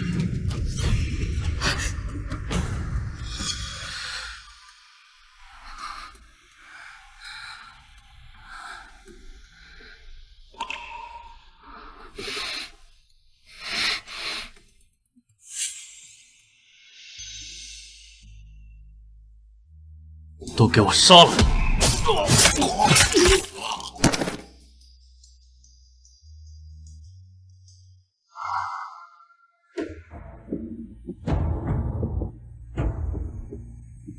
母后，这是何意？誉王没有醒，唐蜜不能走。他能不能走，我后说了告诉你。叶晨轩竟为了我做到了这种程度，他连得救皇后都不怕，那为何前世就留下我一个人？别跑，我带你离开这里。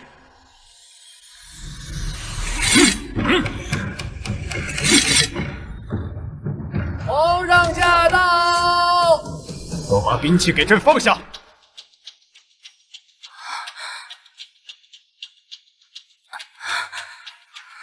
皇上，你看看这个逆子，为了一个女人，闯进誉王府与臣妾刀剑相向，他的眼里还有臣妾这个皇后和你这个皇上吗？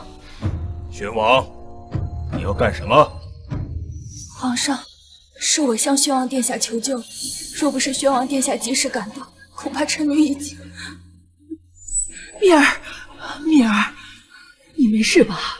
宗母，我没事。唐大姑娘为何伤成这样？皇后，这大晚上的，你将唐大姑娘弄到誉王府来，是要干什么？玉儿她中了毒就是她下的，说不定宣王也是同谋。中毒？中了什么毒？他不行，不能让皇上知道，玉儿无法生动。臣女从头到尾没有跟誉王接触过，明明是二妹唐莹跟誉王殿下欢和，才导致她中毒。皇后娘娘却把我关在冰室里，还动用私刑，臣女差点被活活打死。还请皇上为臣女做主。陛下，蜜儿她纯良正直，绝不会做这种事。皇后娘娘无端发难，可有证据证明是她做的？臣妾不需要证据。蜜儿的父母戍边多年，双双战死沙场，只留下唯一的女儿。老身不求她荣华富贵，只求她平安健康。可皇后娘娘不分青红皂白，宠蜜儿以极刑，让她险些丧命。我儿若泉下有知，他们最疼爱的女儿如此被人欺负，让他们如何安心？皇后娘娘此举，不怕寒了将士们的心吗？祖母，老身今日就算舍弃这条老命，也要斗胆问陛下一句：她贵为皇后，就可以草菅人命，残害忠良吗？竟然敢对本宫这么说话！放肆！朕看你是疯了！身为皇后肆意妄为，眼里还有王法吗？臣妾这么做也是为了救玉儿啊！再说了，臣妾只是把她关进冰室，何时对她动过刑啊？那就要问唐二姑娘。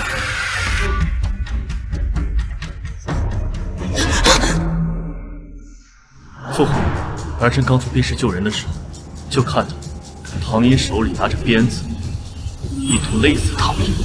在那之前，他们对唐蜜严刑拷打，手段极其残忍。唐寅，你怎么敢？皇上，臣女是担心誉王殿下，才一时冲动。是唐蜜，是他给誉王下了催花之毒。他一说可能会绝嗣。闭嘴！什么绝嗣？这个蠢货，谁让他把这个说出来？催花之毒，臣女在古典上看到过，一旦中毒，断子绝孙。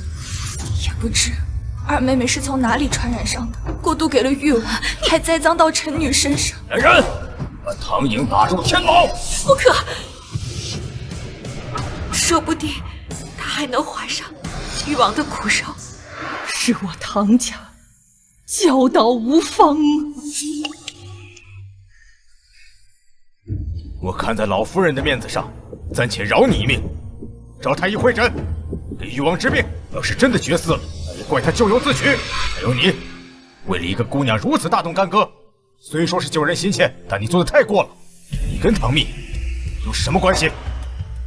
父皇，儿臣对唐大姑娘。父皇，玉儿，你醒了，你怎么样了？父皇，儿臣想求娶唐蜜为妻，请你恩准。你现在是说这些事的时候吗？先把你那些烂事处理好吧。唐大姑娘，面子本王已经给足你了，只要你答应本王，你下毒的事情，本王可以不给你追究。誉王殿下，如果我没记错的话，你才跟我二妹无美苟合过吧？本王可以两个都娶，她为妾，你为妻。这天底下姐妹二人共侍一夫又不是没有，更何况本王还是个王爷。皇上，臣女曾发过誓，臣女未来的丈夫除了爱我、护我、尊我以外，这一生一世只能有臣女这一个女人。你疯了！这世上哪个男人不是三妻四妾？更何况本王还是个王爷，怎么可能只娶你一人？你想多了，我从来就没想过嫁给你。皇上，若臣女这辈子不能碰到心之所愿，那臣女就一辈子不成亲。陛下，蜜儿她年纪尚小，说话是天真了些，请皇上千万别当真啊。罢了，既然唐大姑娘不愿嫁给你，这事儿就这么算了。唐蜜，今天我就把话放这儿。这天底下没有一个男人可以接受你这种无理的要求。谁说没人答应？王答应。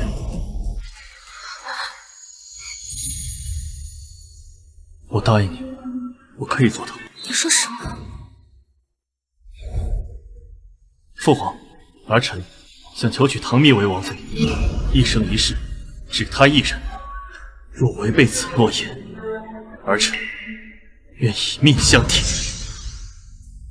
看你是疯了，以命相抵。宣王，这可不是闹着玩的。父皇，你何时见过儿臣拿婚姻大事开玩笑？儿臣认定一人，九死不悔。这只是敷衍叶君玉的借口，我并未设想过，可是他却答应了，他是在为我解围吗？唐蜜到底有什么好的？凭什么他们一个两个都想娶她？唐蜜，朕从未见过宣王对哪个女子这么上心，难怪他今日会不顾一切前来救你。他要娶你，你是怎么想的？父皇，宣王分明就是居心叵测。朕没问你。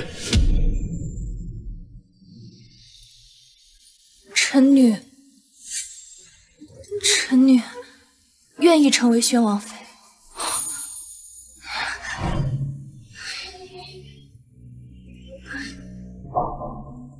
既然你二人两情相悦，朕岂有不答应的道理？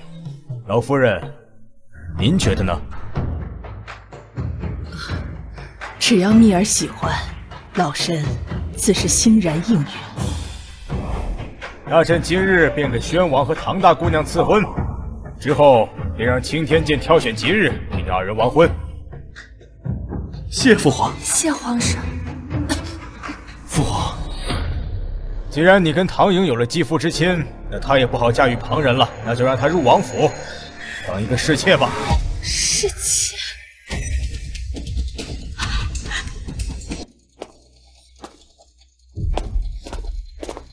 母亲，这么晚了，你们去了哪里？这个就得问你的好女儿了。莹儿，发生何事了？此前秦家来求亲，我同意了，可你死活都不同意，还将唐荣推了出去。现在好了，如愿以偿的进了誉王府了。真的？莹儿，誉王答应你做他侧妃了。不是侧妃，不是侧妃，那就是正妃了。太好了，太好了，这真是祖坟上冒青烟的大好事啊！娘，也不是正妃，不是正妃，那是什么？你的好女儿大晚上爬上誉王的床，害得誉王中了毒。皇上一怒之下，让她给誉王当侍妾，无名无分，丢人现眼。怎么会这样？莹儿，你再去求求誉王吧。你可是正经嫡出的小姐，当侧妃都已经够委屈了，岂能当侍妾呀？以她的所作所为，就算赐死都不为过。从现在开始，让她给我禁足在宫中，不许她离开半步。蜜儿，奶奶给你去找大夫。唐明，看到我这样，你很满意吧？要不是你算计我，誉王和皇后怎么会厌弃我？我没有教你行窃，更没有教你下贱。你能有今日，全部都是拜你自己所赐。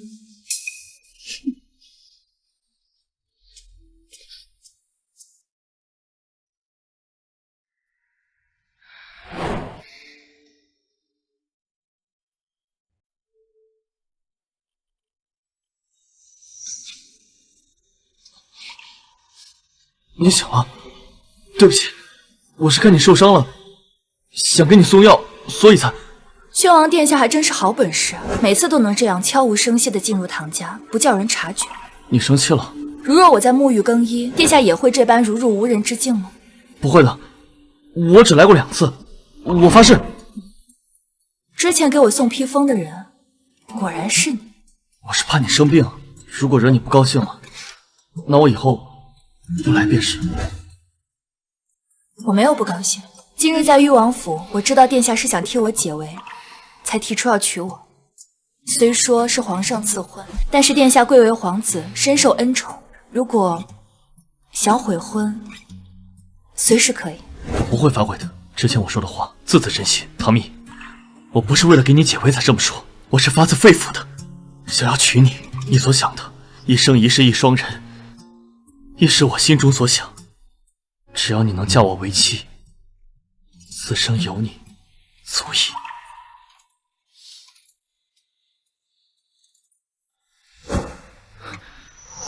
可我们才不过几面之缘，殿下如何确定此生就非我不可？你就当做我是一见钟情。所谓一见钟情，不过是见色起意罢了。殿下了解我吗？知道我是什么样的人吗？如果我说我比你想象中的更加恶劣，你还会喜欢我吗？实话告诉你吧，誉王殿下的毒就是我下的。翠花之毒真的是你下的？你是想对付你二妹，还是对付誉王？那不过是我的事，与殿下无关。你的事就是我的事，你的仇人就是我的仇人。唐蜜，你不是我，如何知道我对你只是见色起意？也许我比你以为的还要了解你呢。我知道唐莹会去找叶君玉，所以便利用了他安插在我身边的婢女，设计他吃了含香弹。你想要叶君玉绝嗣？我想要他死。你们之前是发生过什么吗？难道是上一次在白马寺的事让你恨他？我与叶君玉和唐莹有着血海深仇，此仇不报，我誓不为人，恨不得啖其肉，饮其血，将他们碾碎成泥。只可惜啊，他贵为皇子，实在是太难杀了。我费尽心思，也不过才将他绝死。可你这么做，也会让自己陷入危险之中，为了对付他，搭上自己的性命，知道吗？那又如何？我偏要他叶君玉当不得皇帝，得不到天下，我还要唐莹不得善终。就算是自损800，杀敌1000，我也愿意。可我不愿意，我不愿看你身处险境，生死一线。你想杀谁？告诉我，我会帮你。你帮我？你要叶君玉和唐莹死，那他们一定会死，我向你保证。不问缘由。你不想说，便不说。但只要是你想做的事，我可以帮你完成。究竟是真心，还是像叶君玉一样想要我外族的权？等父皇赐婚的圣旨下来，我再来宣旨下聘。这段时间你好好养伤，等这段时间过了，我会找人把东西给你送过来。那可否请殿下帮一个忙？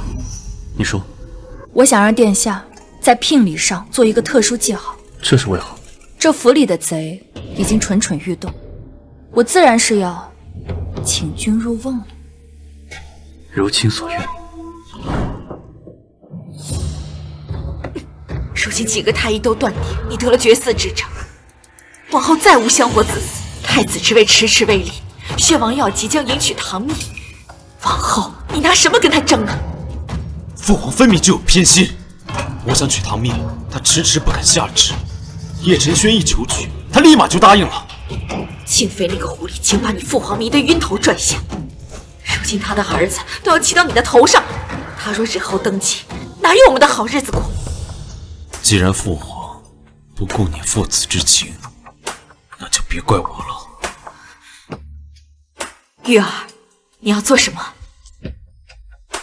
往后就别管了，这江山我得不到，叶晨轩也休想得到。娘，我的嫁妆什么时候准备好啊？3天2头差人来催促，说讨债的上门，他们要等不了了。催什么催？你的婚期是下个月，嫁妆自然也要那个时候送过去。况且他要的那么多，我筹备不用时间。还是二姐不争气，要是能在王府当个侧妃，我以后在齐府也顶起祖血。我算计半天只是个侍妾，害我连生也没过。什么时候轮到你来对我评头论足？你敢打我？好歹我以后也是正头夫人，你算什么东西啊？再跟我说一句，信不信我撕烂你的嘴？我就说，我就说，我就说。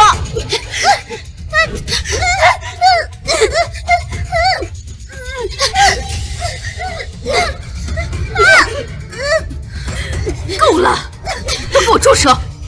蓉儿的嫁妆，我自有办法筹备，不会让你在秦家受委屈。娘，还是你最好了。娘，我的嫁妆不能比他们少，我想在誉王府立足，少不了上下打点，收买人心。等皇上气消了，我还是有希望成为侧妃的。你要的那些东西，我也会帮你准备好的。娘，可如今府里中馈不归你管，这么多银子，我们二房哪里拿得出那么多钱？怕什么？瞌睡了，自然有人送朕。宣王给唐蜜的聘礼不是快来了吗？听说宣王私产遍布，家财万贯，他给唐蜜的聘礼必定丰厚。圣旨到，宣王殿下到。宣王殿下，尚书大人，今日礼部的圣旨已拟好，本王一并随行，给唐大姑娘下聘。王爷有心了，请唐氏长女听旨。奉天承运，皇帝诏曰：唐氏长女温良恭俭，有临夏之风，端庄和顺，具母仪之范。因朕皇妻子陈轩英姿挺拔，志存高远，为成秦晋之好，特选吉日，行6礼之仪。朕念尔贤良淑德，堪配宗室，特册尔为宣王妃。望尔和睦宗亲，共襄家国，一应礼仪，着礼部依制速办，告知天下，贤使闻之，钦此。谢主隆恩。老臣奉了皇上之命，备纹银万两，彩缎百匹，碧玉双璧，明珠10壶，更备金镶玉册、龙凤喜烛作为聘礼，以表皇家诚意。除去父王给的聘礼之外，本王另外准备了1000两黄金和100箱玉器珠宝给你，婚后将计入你的私产。这是礼单，你收好。唐蜜是给宣王下了什么命令，让他这么在意他？1000两黄金，100箱珠宝，发财，发财了！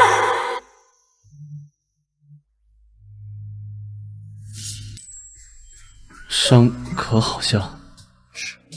这些天宣王府的补品流水般的送来，能不好吗？我可以叫你蜜儿吗？我听老夫人是这么唤你的，我觉得很亲切。随便你。蜜儿，聘礼已经按照你的提醒，在每块金条后面都加上了隐蔽的记号，还有那些珠宝，也大多数是从我母亲的私库里挑选的，里面有很多贡品和御赐之物，宫中皆有记录。这你把静妃娘娘给你的都给我了？是我母妃主动提出来的。虽然她没有见过你，但听我提起过，她特别喜欢你。如果唐家二房的人真敢动那些聘礼的话，便是罪证确凿。但你也给的太多了。娶你，再多也值得。我还要收拾东西，不跟你说了。丽儿，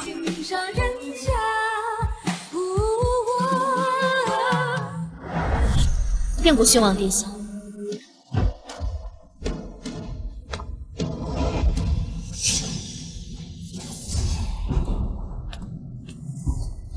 都小心一些，搬到库房里去。回头我成亲的时候，都要搬到宣王府去。米儿，你搞错了吧？这些聘礼那是皇上和宣王府赐给我们唐家的，你能带走，只该是嫁人。我看搞错的是二婶吧？我这自幼父母双亡，又无兄弟，夫家给的自然是我一个人的。谁说你没有兄弟的？你堂弟不是在学院读书吗？什么时候堂弟也能继承堂姐的聘礼？我倒要进宫去问问皇上，我朝当代到底有没有这条律法？你，哼，嘚瑟什么？他不给，我也有办法拿。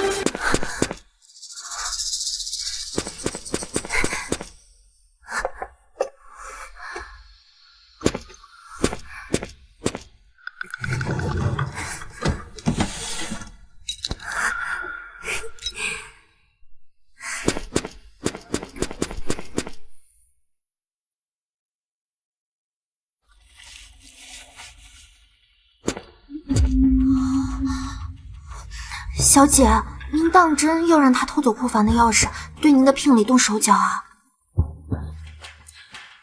我还怕他们不敢来碰呢。只要他们敢碰，我定会让他们知道什么叫做追悔莫及。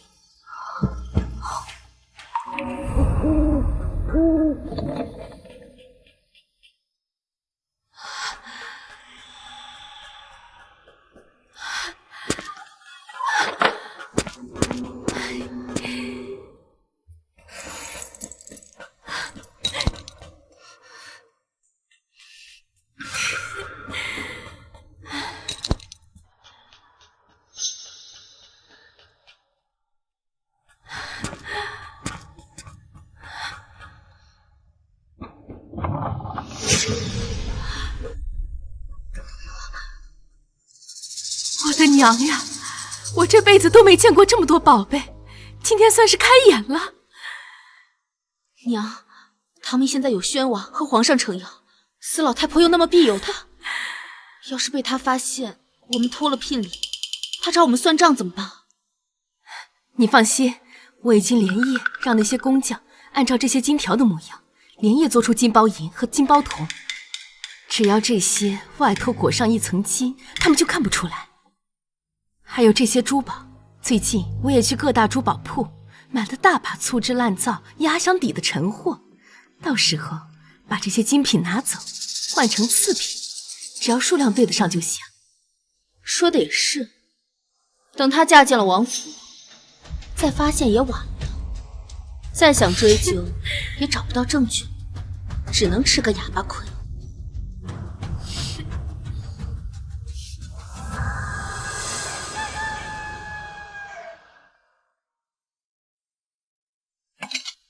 祖母，怎么了？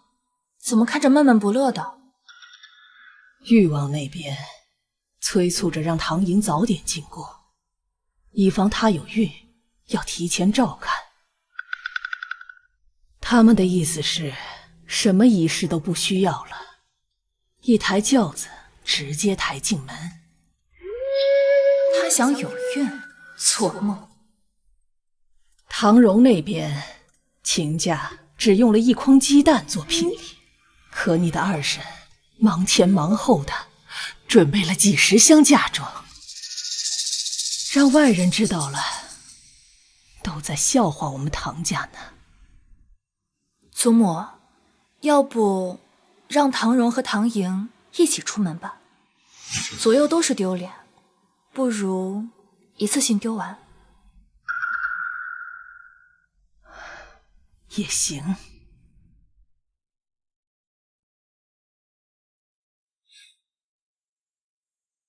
唐莹、唐荣，我会在那一日送你们一份大礼。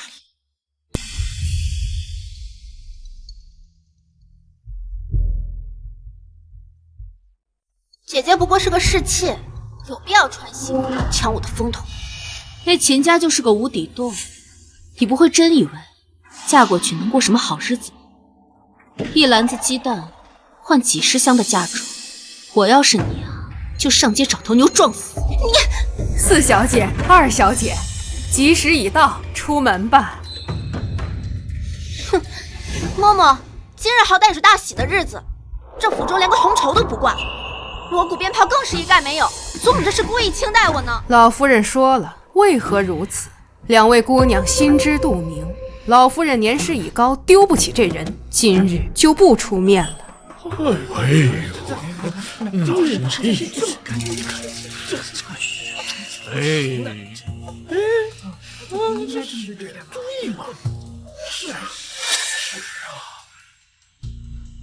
舅母，嫁妆呢？嫁妆可要清点清楚，可不能缺了漏了。难看吧？是啊。舅母，这么多人在呢，能不能少说两句？还没过门就敢对我这个婆婆没大没小的了。起轿。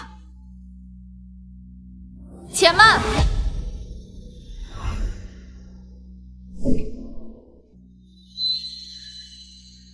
唐蜜，你什么意思？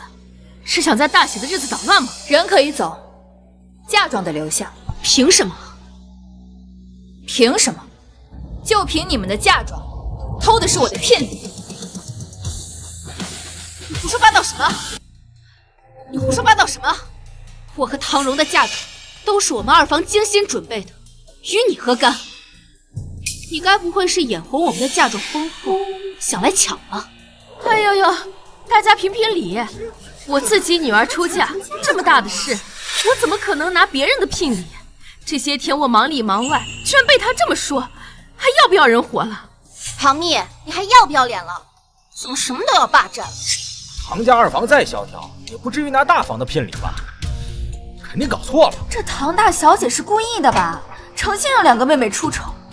娘，我们不要搭理她了，她就是存心找茬，想耽误我们的吉时，还是赶紧走，别沾了晦气。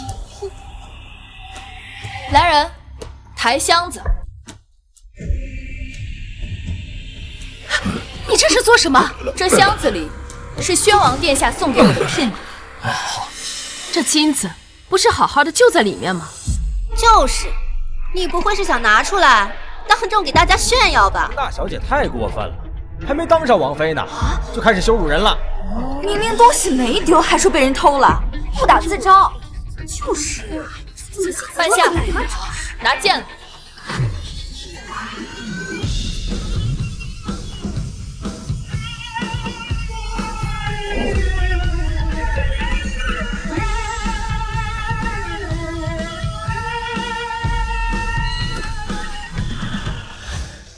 王爷，你怎么来了？听说王妃受了委屈，本王来给你撑腰。敢问宣王殿下，是否当众以权压人，欺负我们二房？是不是欺负，一会儿就知道。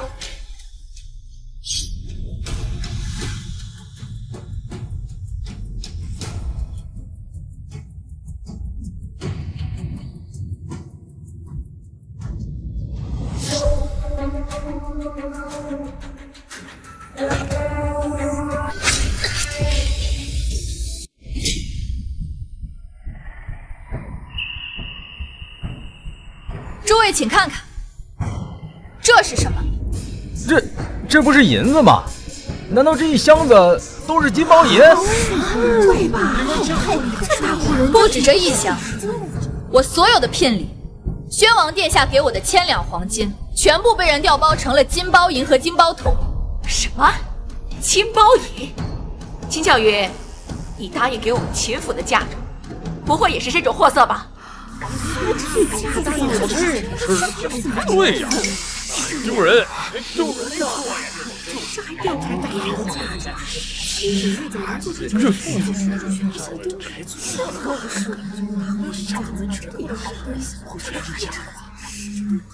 还有这些珠宝，原本是些珠玉翡翠，现在全部都是废品。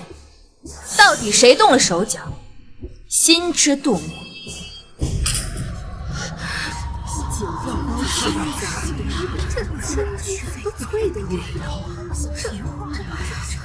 真的好，怎么是？唐蜜，你不要血口喷人了。这些嫁妆明明是你自己保管的，府里可没人动过。要么是你自导自演，想找我们麻烦；要么就是宣王给的聘礼本来就有问题。我还以为宣王殿下有多喜欢姐姐，没想到私下里也会偷梁换柱。这些东西确实上不了台面，看来姐姐在他心里就是个上不了台面的女人。本王，二婶，你对2位妹妹母爱如山，想必这嫁妆肯定准备得很好吧？不如打开给大家看看里面究竟有什么。凭什么让你看？秦夫人，秦家应该指望那些嫁妆还赌债吧？你就不怕他们出了这道门，拿假的糊弄你？你说的对，是要检查清楚了为好。来人，把箱子给我打开！不能打开！你给我张开！好多金子呀！唐家二房这么有钱吗？这么看来，唐家二夫人对女儿比宣王对唐大姑娘好多了。娘，不要自乱阵脚。现在他们还没有证据，只要死不承认，他们奈何不了我们。我的2个宝贝女儿，肯定不会让他们受委屈。唐蜜，要怪只能怪你娘死得早了，没法给你置办嫁妆，才会让你眼馋别人的。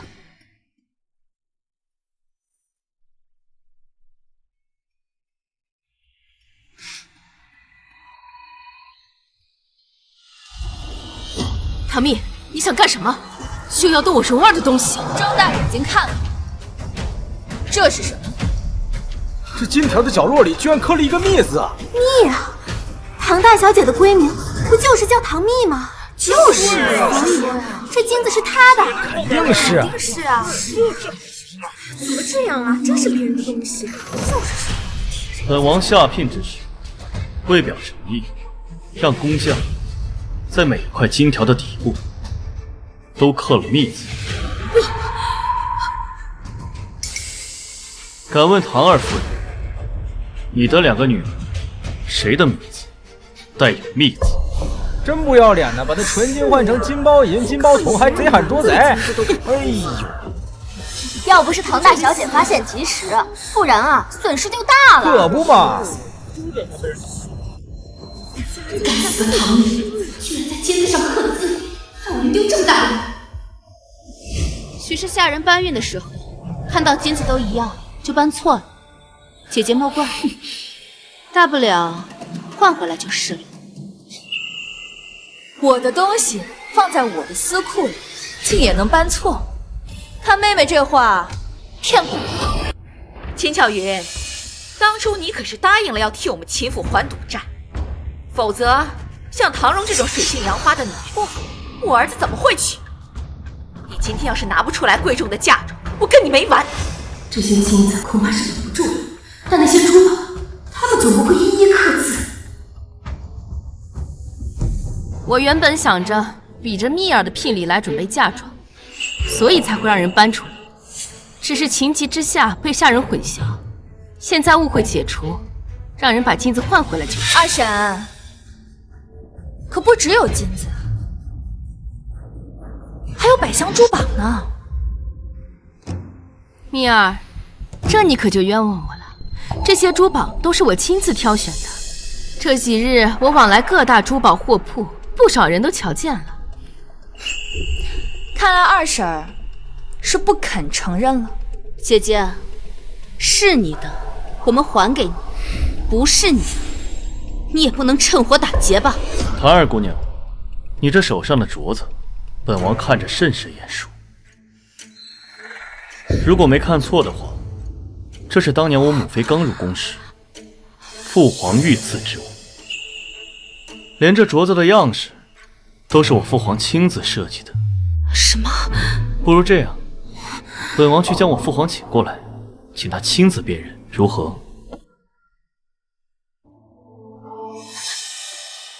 许是我弄错了。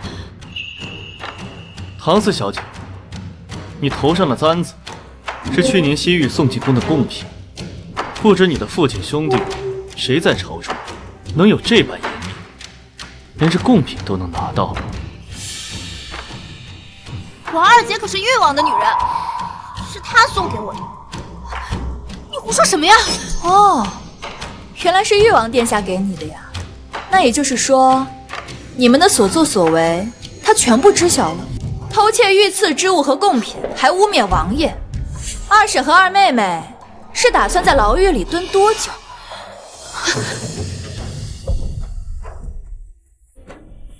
誉王殿下，东西都是他们准备的，与我们无关，我们毫不知情。对，唐荣我也不娶了，反正我也不想娶。要杀要剐，你们随便。告辞，我们走。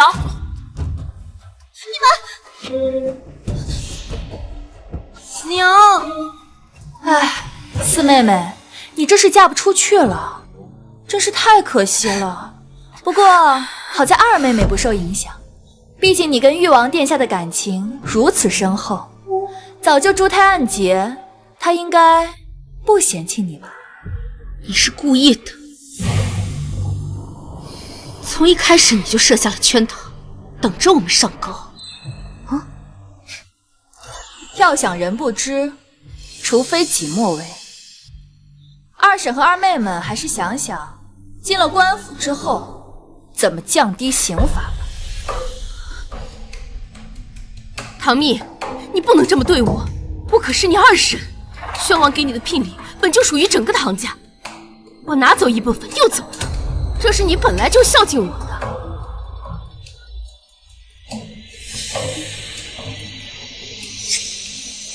从今以后，我们唐家就没有这个二夫人了。我们唐家世代忠良，没有你这种不仁不义、不孝不悌的东西。母亲，你不能休了我啊！这么多年了，我在唐家没有功劳也有苦劳啊。我给过你很多机会，可你却变本加厉，毁我家风。留在府中祸害无穷，来人，将他们送到官府去。母亲，母亲，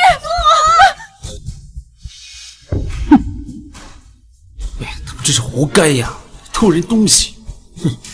我会让官府的人从严发落，绝不会放过他们。不，我不希望王爷插手。为何？因为叶君玉一定会插手。据我所知，唐寅近日拜访了不少大夫，最后求到一个产婆那里。产婆？她有孕了？她没有孕。这位产婆除了替人接生，还私下售卖假孕的药物。没猜错的话，唐寅很快就要说自己怀孕，让誉王殿下救她出来。到时候，王爷可别忘了让言官多参几本。本王知道了，都如王妃所愿。我还不是王妃呢，早晚都是我的王妃。都是因为你，本王今日上朝被10几个官员参奏，说我纵容侍妾，不顾礼法，更有甚者，说是我指使你们母女偷盗行窃，本王的名声都被你给毁了。都是那个唐灭害的，王爷，那个女人不是善茬，她若真的嫁到誉王府，绝对是个祸害。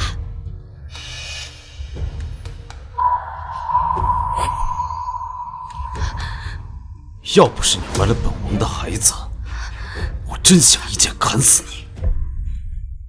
千万不能让誉王知道我肚子里的孩子是假的。王爷，臣妾这样做是为了成就你的大业。北齐使臣来访，你与北齐使臣交流，定是需要银子。这件事谁告诉你的？臣妾是无意中听到的。王爷，不论您想做什么，臣妾都会帮您的。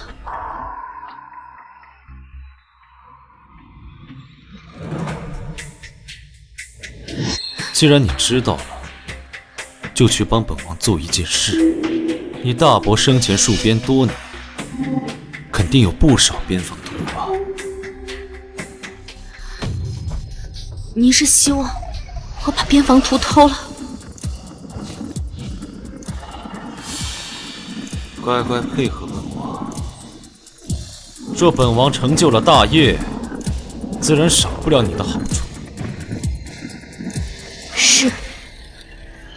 二妹妹不是被接去誉王府了吗？怎么又回来了？王爷疼爱我，让我带些礼物回门。我还是第一次听说侍妾也需要回门呢。这二婶啊，不是秦氏，这会儿还在牢里面关着呢。这二叔啊嫌丢人，更是连府上都不回。二妹妹这个回门礼啊，怕是送不出去了。唐蜜，30年河东，30年河西，鹿死谁手还不一定。我们走着瞧。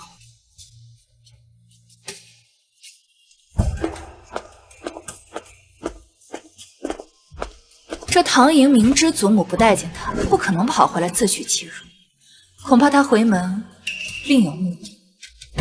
盯紧他。是。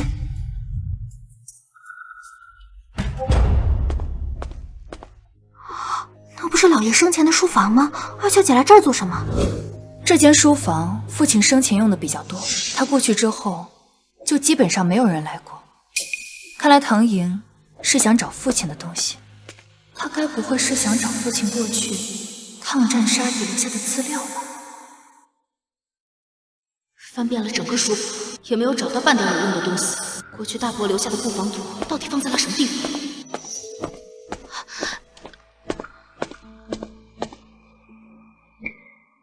你还回来做什么？祖母，孙女记挂您，思家心切，特意回来看看。您就让孙女多住几日吧。哼，我若再多见你几次，就要被你活活气死。你要是真孝顺，赶紧离开，以后别再出现在我面前。小太婆横什么？要不是为了布防图，我才不愿来这边。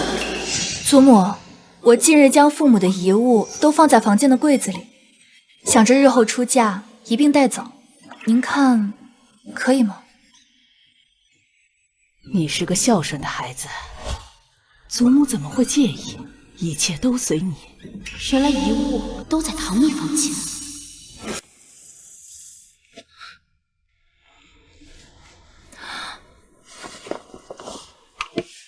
这是你要的，伪造了边防图和一些仿写的书信。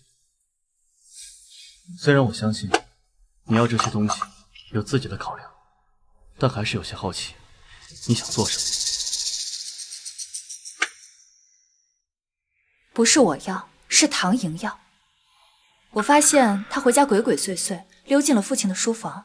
我怀疑是叶君玉跟他说了什么，他想找我父亲的遗物。叶君玉，如果他真的想要边防图，恐怕包藏祸心。唐将军生前守的是我朝和北齐的边境地界，怎么这么巧，北齐使臣就在荆州呢？如今朝野上下都知道他得了绝嗣之症，再加上他作风不检点，多次受到弹劾，他自己心里一定清楚，他无望继承大统。他确实无望，父皇已经通知礼部，10天后在皇家寺院祭天，将册封我为太子。真的？你要成为太子了？是，很快你就是太子妃了。叶君玉，这一世我会将你想要的一切全都摧毁。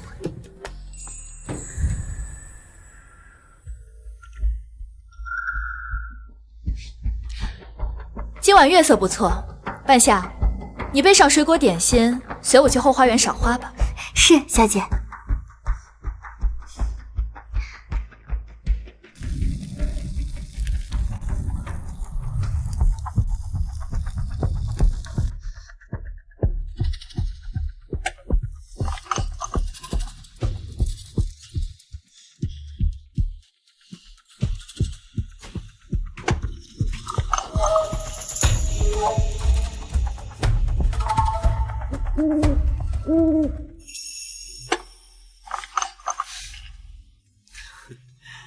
好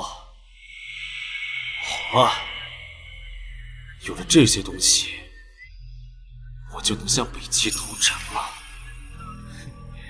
可10天后就是叶晨轩的册封大典，等他做了太子，百官归心，您就算有北齐的支持，恐怕也难以撼动我。谁说叶晨轩能顺利当上太子？我已经安排好了一切，我会将叶晨轩的帝王之路一举摧毁。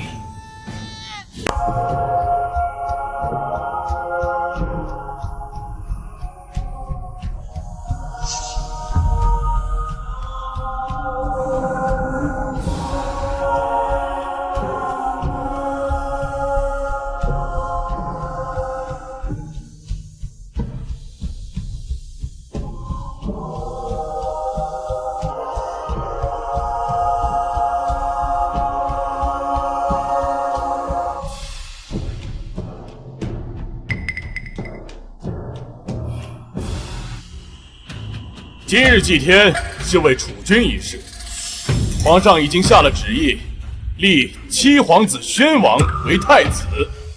若各位没有异议，本官礼部尚书就要宣旨了，请七皇子宣王听旨。不好了，皇上不好了，出事了！不好了，出事了！皇上，不好了，出事了！什么是慌慌张张的？不能等到册封大典之后再说吗？民间急报说京中不少人上吐下泻，还有一些人已经咽气。看症状像是什么？像是瘟疫。瘟疫？这怎么会的瘟疫啊？这可是不可是好啊！朝中这些老人最是信奉天意，如今瘟疫突发，无论是朝臣还是百姓，都会人心惶惶。叶晨轩休想不人心。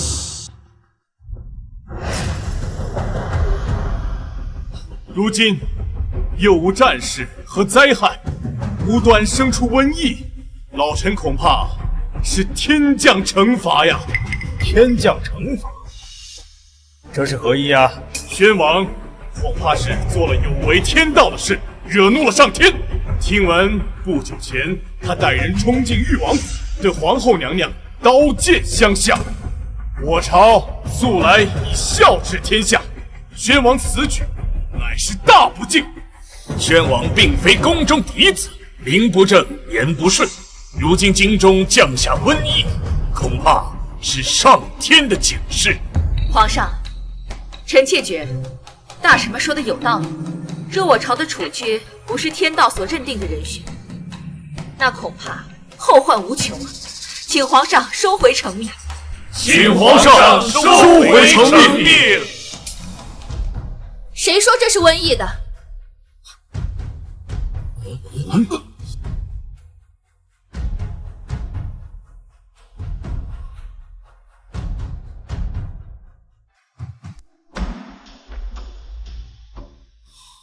别担心，有我在。唐蜜，你还没有嫁给宣王为妃，今日的册封大典可没资格来。皇上，臣女今日前来不是为了太子册封的事，而是为了瘟疫之事。你刚才说这不是瘟疫，到底怎么回事？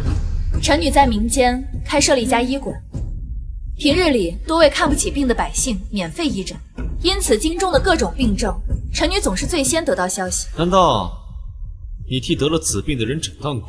没错。唐蜜，你好大的胆子啊！你接触过瘟疫的病患，还敢来此？说是父皇和母后为你灌了病气，圣体抱恙，你也罪无可恕。皇上，此女胆大妄为，我们快离她远些。来人，将此女轰出去，不准让她靠近半步。本王，看谁敢动她！七弟，都什么时候了，你还包庇她？难道你是想害死父皇吗？父皇，蜜儿刚才说的，这不是瘟疫，可否请听他把话说完？唐蜜，你接着说。像这样的患者，臣女接了10几个，也检查了他们的尸体。乍一看，他们的症状的确与瘟疫相似，可等臣女验尸之后，却发现他们是中毒。中毒？北齐有一种毒，名叫丧魂散，服用之后高烧不退，上吐下泻。他们以此用来两军交战中来削弱对方的兵力。唐蜜，一派胡言！誉王殿下，我只是实话实说，你这么激动倒是干什么？原来这就是有人相同的感觉。父皇，他分明就是为了让叶晨轩顺利当上太子，在这里胡搅蛮缠。瘟疫和中毒的症状岂会一模一样？莫要提醒他的鬼话，耽误了防护时间啊！北齐使者就在城内，他们一来，京中就出现了瘟疫，怎么会如此奏效？父皇，儿臣请求彻查北齐使者，了解事情真相。皇上，他们分明是混淆视听。瘟疫乃是天罚，责任全在叶晨轩。可他为了将自己摘出去，将责任全部推给北国使臣。要是北齐的人知道了，必伤两国人的情分。臣女愿意以性命担保，城中的病症绝不是瘟疫，而是他人投毒。若是臣女误诊，耽误病情，愿自枪谢罪。命不可。相信我。唐大姑娘乃是忠烈之后，都说虎父无犬女，你父亲忠勇无双，愿意相信你。父皇，住口！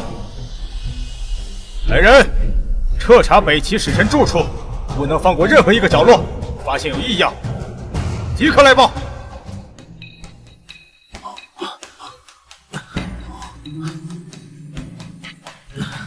皇上，臣等彻查北齐使臣所住驿馆，发现解剖不知名的药品，将太医鉴定后，得知是毒药。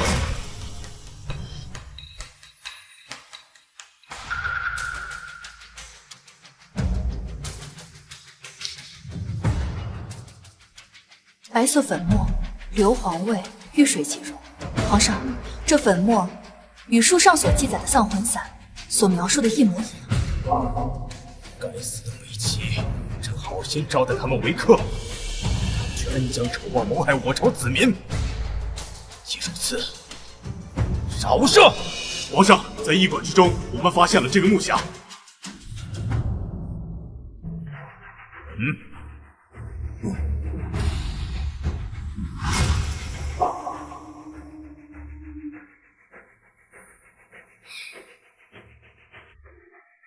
是我朝的边境布防图吗？北齐人手里怎么会有这个？莫非是有人通敌叛国？这不可得了，一定要彻查到底啊！对呀，父王放心，这张布防图是假的。假的？你怎么知道？宣王，莫不是你就是跟北齐串通的？你倒是不打自招啊，省得我们再追查了。你说这话，不觉得心虚吗？什么意思？皇上，这个木盒是臣女让宣王殿下提前准备的，因为那日臣女看到誉王的侍妾，也就是臣女的二妹唐莹，鬼鬼祟祟的进了父亲的书房，好像在找什么东西，便引起了臣女的疑心。臣女引导她找到此物，让她将其带走，不知所踪。没想到却到了北齐人手上。唐蜜，一派胡言！东西是唐莹偷的。唐莹一个女子，不便与使臣来往。这幕后主使，想来已经很清楚。父皇，他这是栽赃，定是他与叶晨轩合谋，捏造证据来陷害儿臣，儿臣一心为国，坦坦荡荡。皇上，玉儿是咱们自己的孩子，她从小忠君爱国，您是知道的呀，她不会做出这样的事啊。干什么？诸位请看，誉王殿下的手指是黑色的。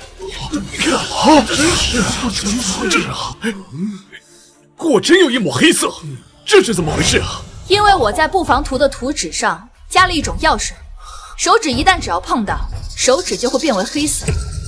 皇上，你看看，你的手指是否也已变为黑色？可是宣王殿下的手干干净净，代表他并未碰过布防图。到底是谁将此图送到北齐人的手上？皇上，想必应该很清楚。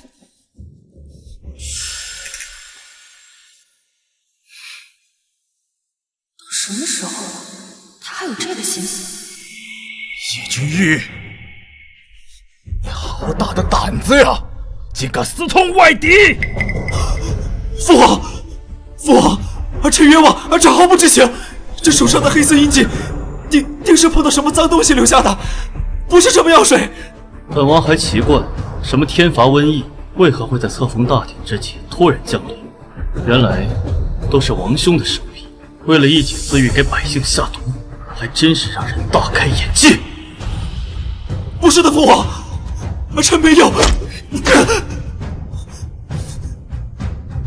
朕怎么会生出你这么个孽障？你这个畜生，还想当太子，谋皇位！皇上，玉儿她只是一时混了头，你就饶了她这一回吧。她不会做出这样的事，你是知道的。堂堂皇子，通敌叛国，残害百姓，何其可笑！何其可笑！何其可悲！事到如今还要替他求情，就算你千刀万剐都不为过。我会这样，还不都是因为你？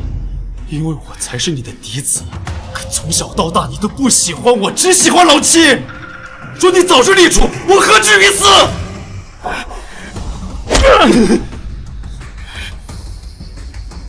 立储，朕何尝不想立你为储君？朕何尝不想给你机会？可是你配吗？你配吗？你在外民间私设赌坊，放印子钱、高利贷，做了多少脏事丑事啊！只想送你去战场上历练，你贪生怕死。想让你饱读诗书，你敷衍了事。这么些年来，你无才无德，视百姓生命为蝼蚁。朕如何放心把祖宗基业、江山社稷交代在你的手里呢？啊！那叶启轩呢？他有比我好到哪儿去？就心系百姓这一点，他比你好千倍万倍。2年前青云山贼匪横行，是宣王自请带兵进山剿匪，为了能够将其歼灭，他只身引开数百人，差点死在山上。那个时候你在哪儿？你告诉我你在哪儿？2年前，青云山。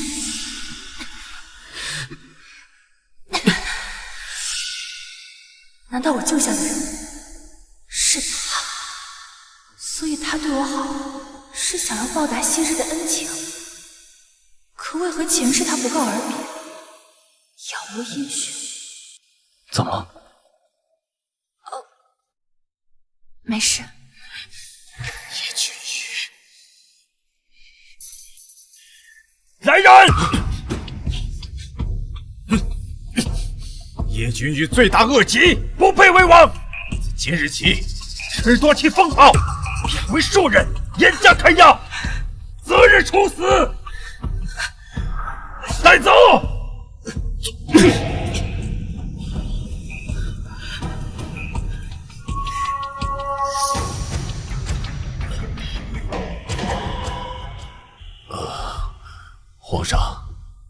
要册封吗？继续。宣王听旨。奉天承运皇帝诏曰：国之根本，社稷绵延，系于贤嗣。皇妻子叶辰轩生而敏锐，宽仁有度，甚为朕心。册叶辰轩为皇太子，入住东宫，望其恪守臣节，勤修德业。他日承继大统，责备万民。今布告天下，遣使闻之，钦此。谢父皇，儿臣遵旨。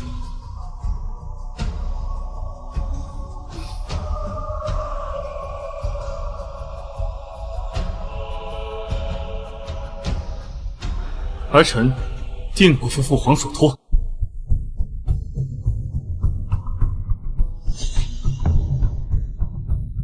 你们来做什么？自然是来送你上路。父皇送你一壶酒，一条白绫，让你自己选。但是，我觉得这两种死法于你而言还是太轻了。你要干什么？命，他的命如今握在你的手上，该怎么处置，你说了算。唐蜜，我跟你究竟有什么深仇大恨？你要这么对我？害我绝嗣还不够，如今还要害我性命！你可知我为何一定要让你断此绝嗣？因为像你这种人根本就不配有孩子。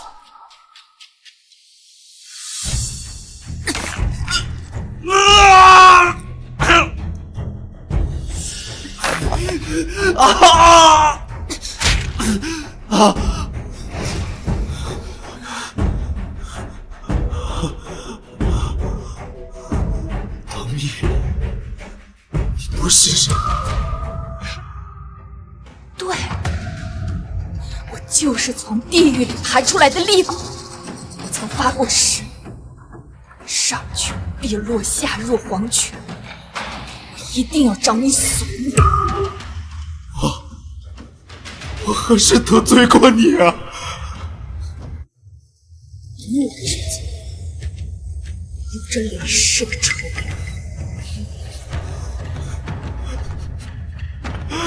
你可知，一个10月怀胎、无人问津的产妇，只能自己给自己生产，有多痛苦？你可知？亲眼看到刚出生的孩子死在自己的眼前，有多痛苦？你可知葬身火海，被活活烧死，有多痛苦？这些全部都是拜你所赐。为何他的话像是他的亲身经历？这个疯女人，你在说什么？我何时对你做过这些？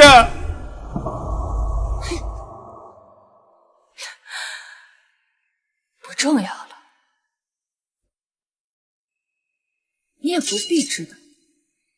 我会打断你的腿，将你封成石雕，长日跪在烈日暴雨之下，让你生生世世、永生永世都在忏悔、受罪。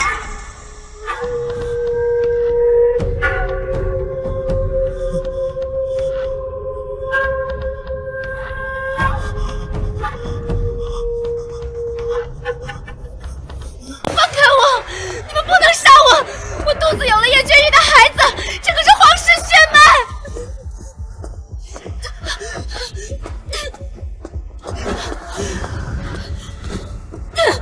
放开我！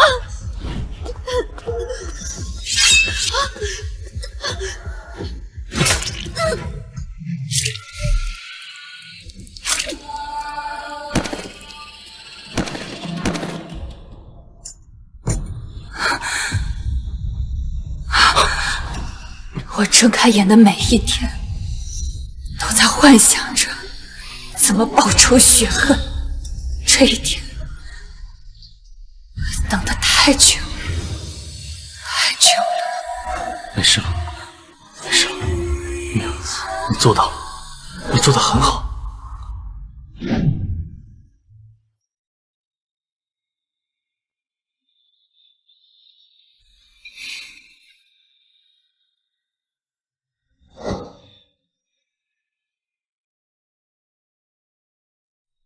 睡吧，你今天太累了，我会在这里陪你。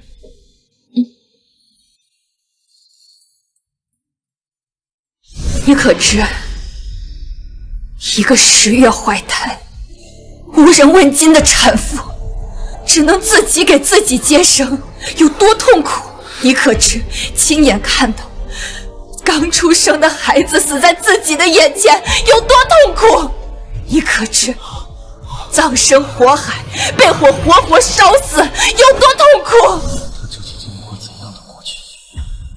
为何听他说这些话，我和心头刀客感同身受？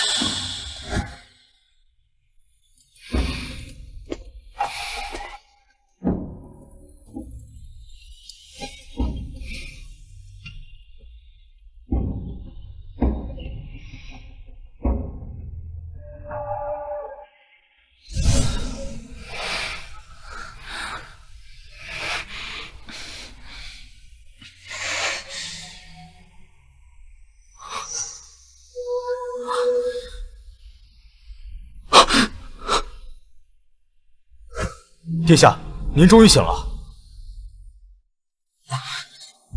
我的头好疼。昨天发生了什么？为何本王什么都不记得？是长公主的女儿芷清郡主派人送你回来的，具体发生了什么，属下也不清楚。我好像忘记了一个人，一个很重要的人。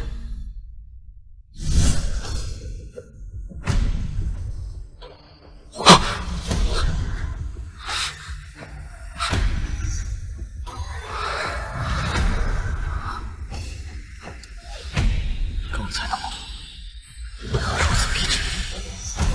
好似幸福的一世，难道我在梦中梦见的女子？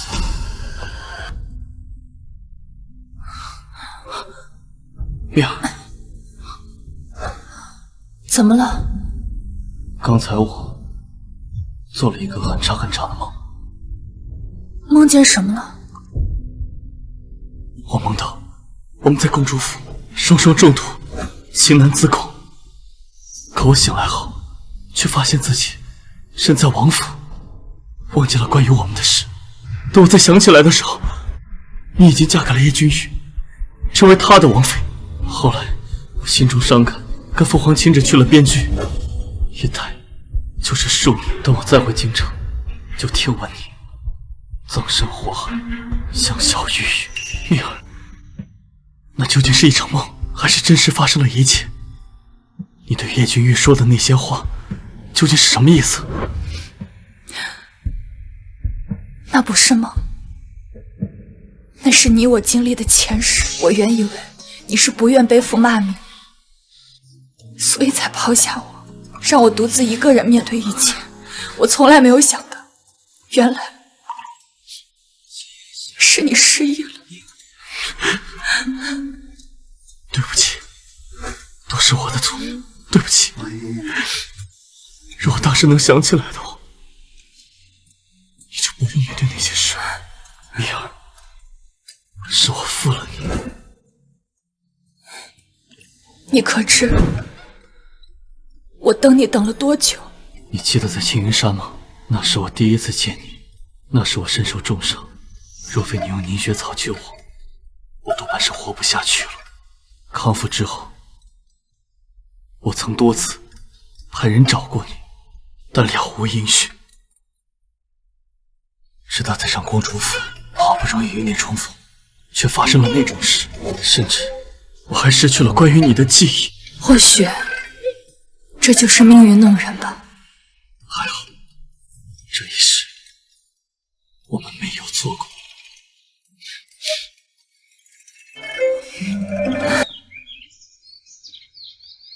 今日路过东市，给你带了你最喜欢的栗子糕。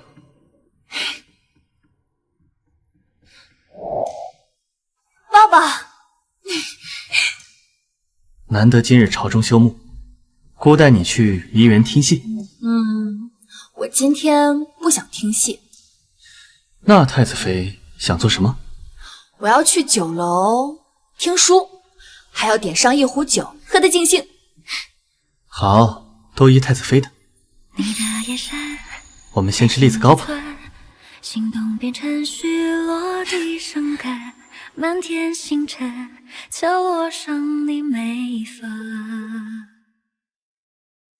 心有所向，日久月深，用心合作枕月亮作吻，想要入梦来团你眼中春。我们见证旋风之轮，一生只为见一个人。我从前并不觉得人死债消是对的，有些债就算仇人死1000次10000次，也难解我心头之恨。可有人教会了我，爱比恨强大，放下仇恨也是放过自己。往后的时光，我只想好好感受阳光雨露、人间草木，还有失而复得的爱人。若我们的重逢是命运的馈赠，那么炙热的爱意就是穿透云层的月光，指引我走出黑暗，从此前尘隔海，天朗气清。自由的风一路相送，把我和他的故事书写成我们。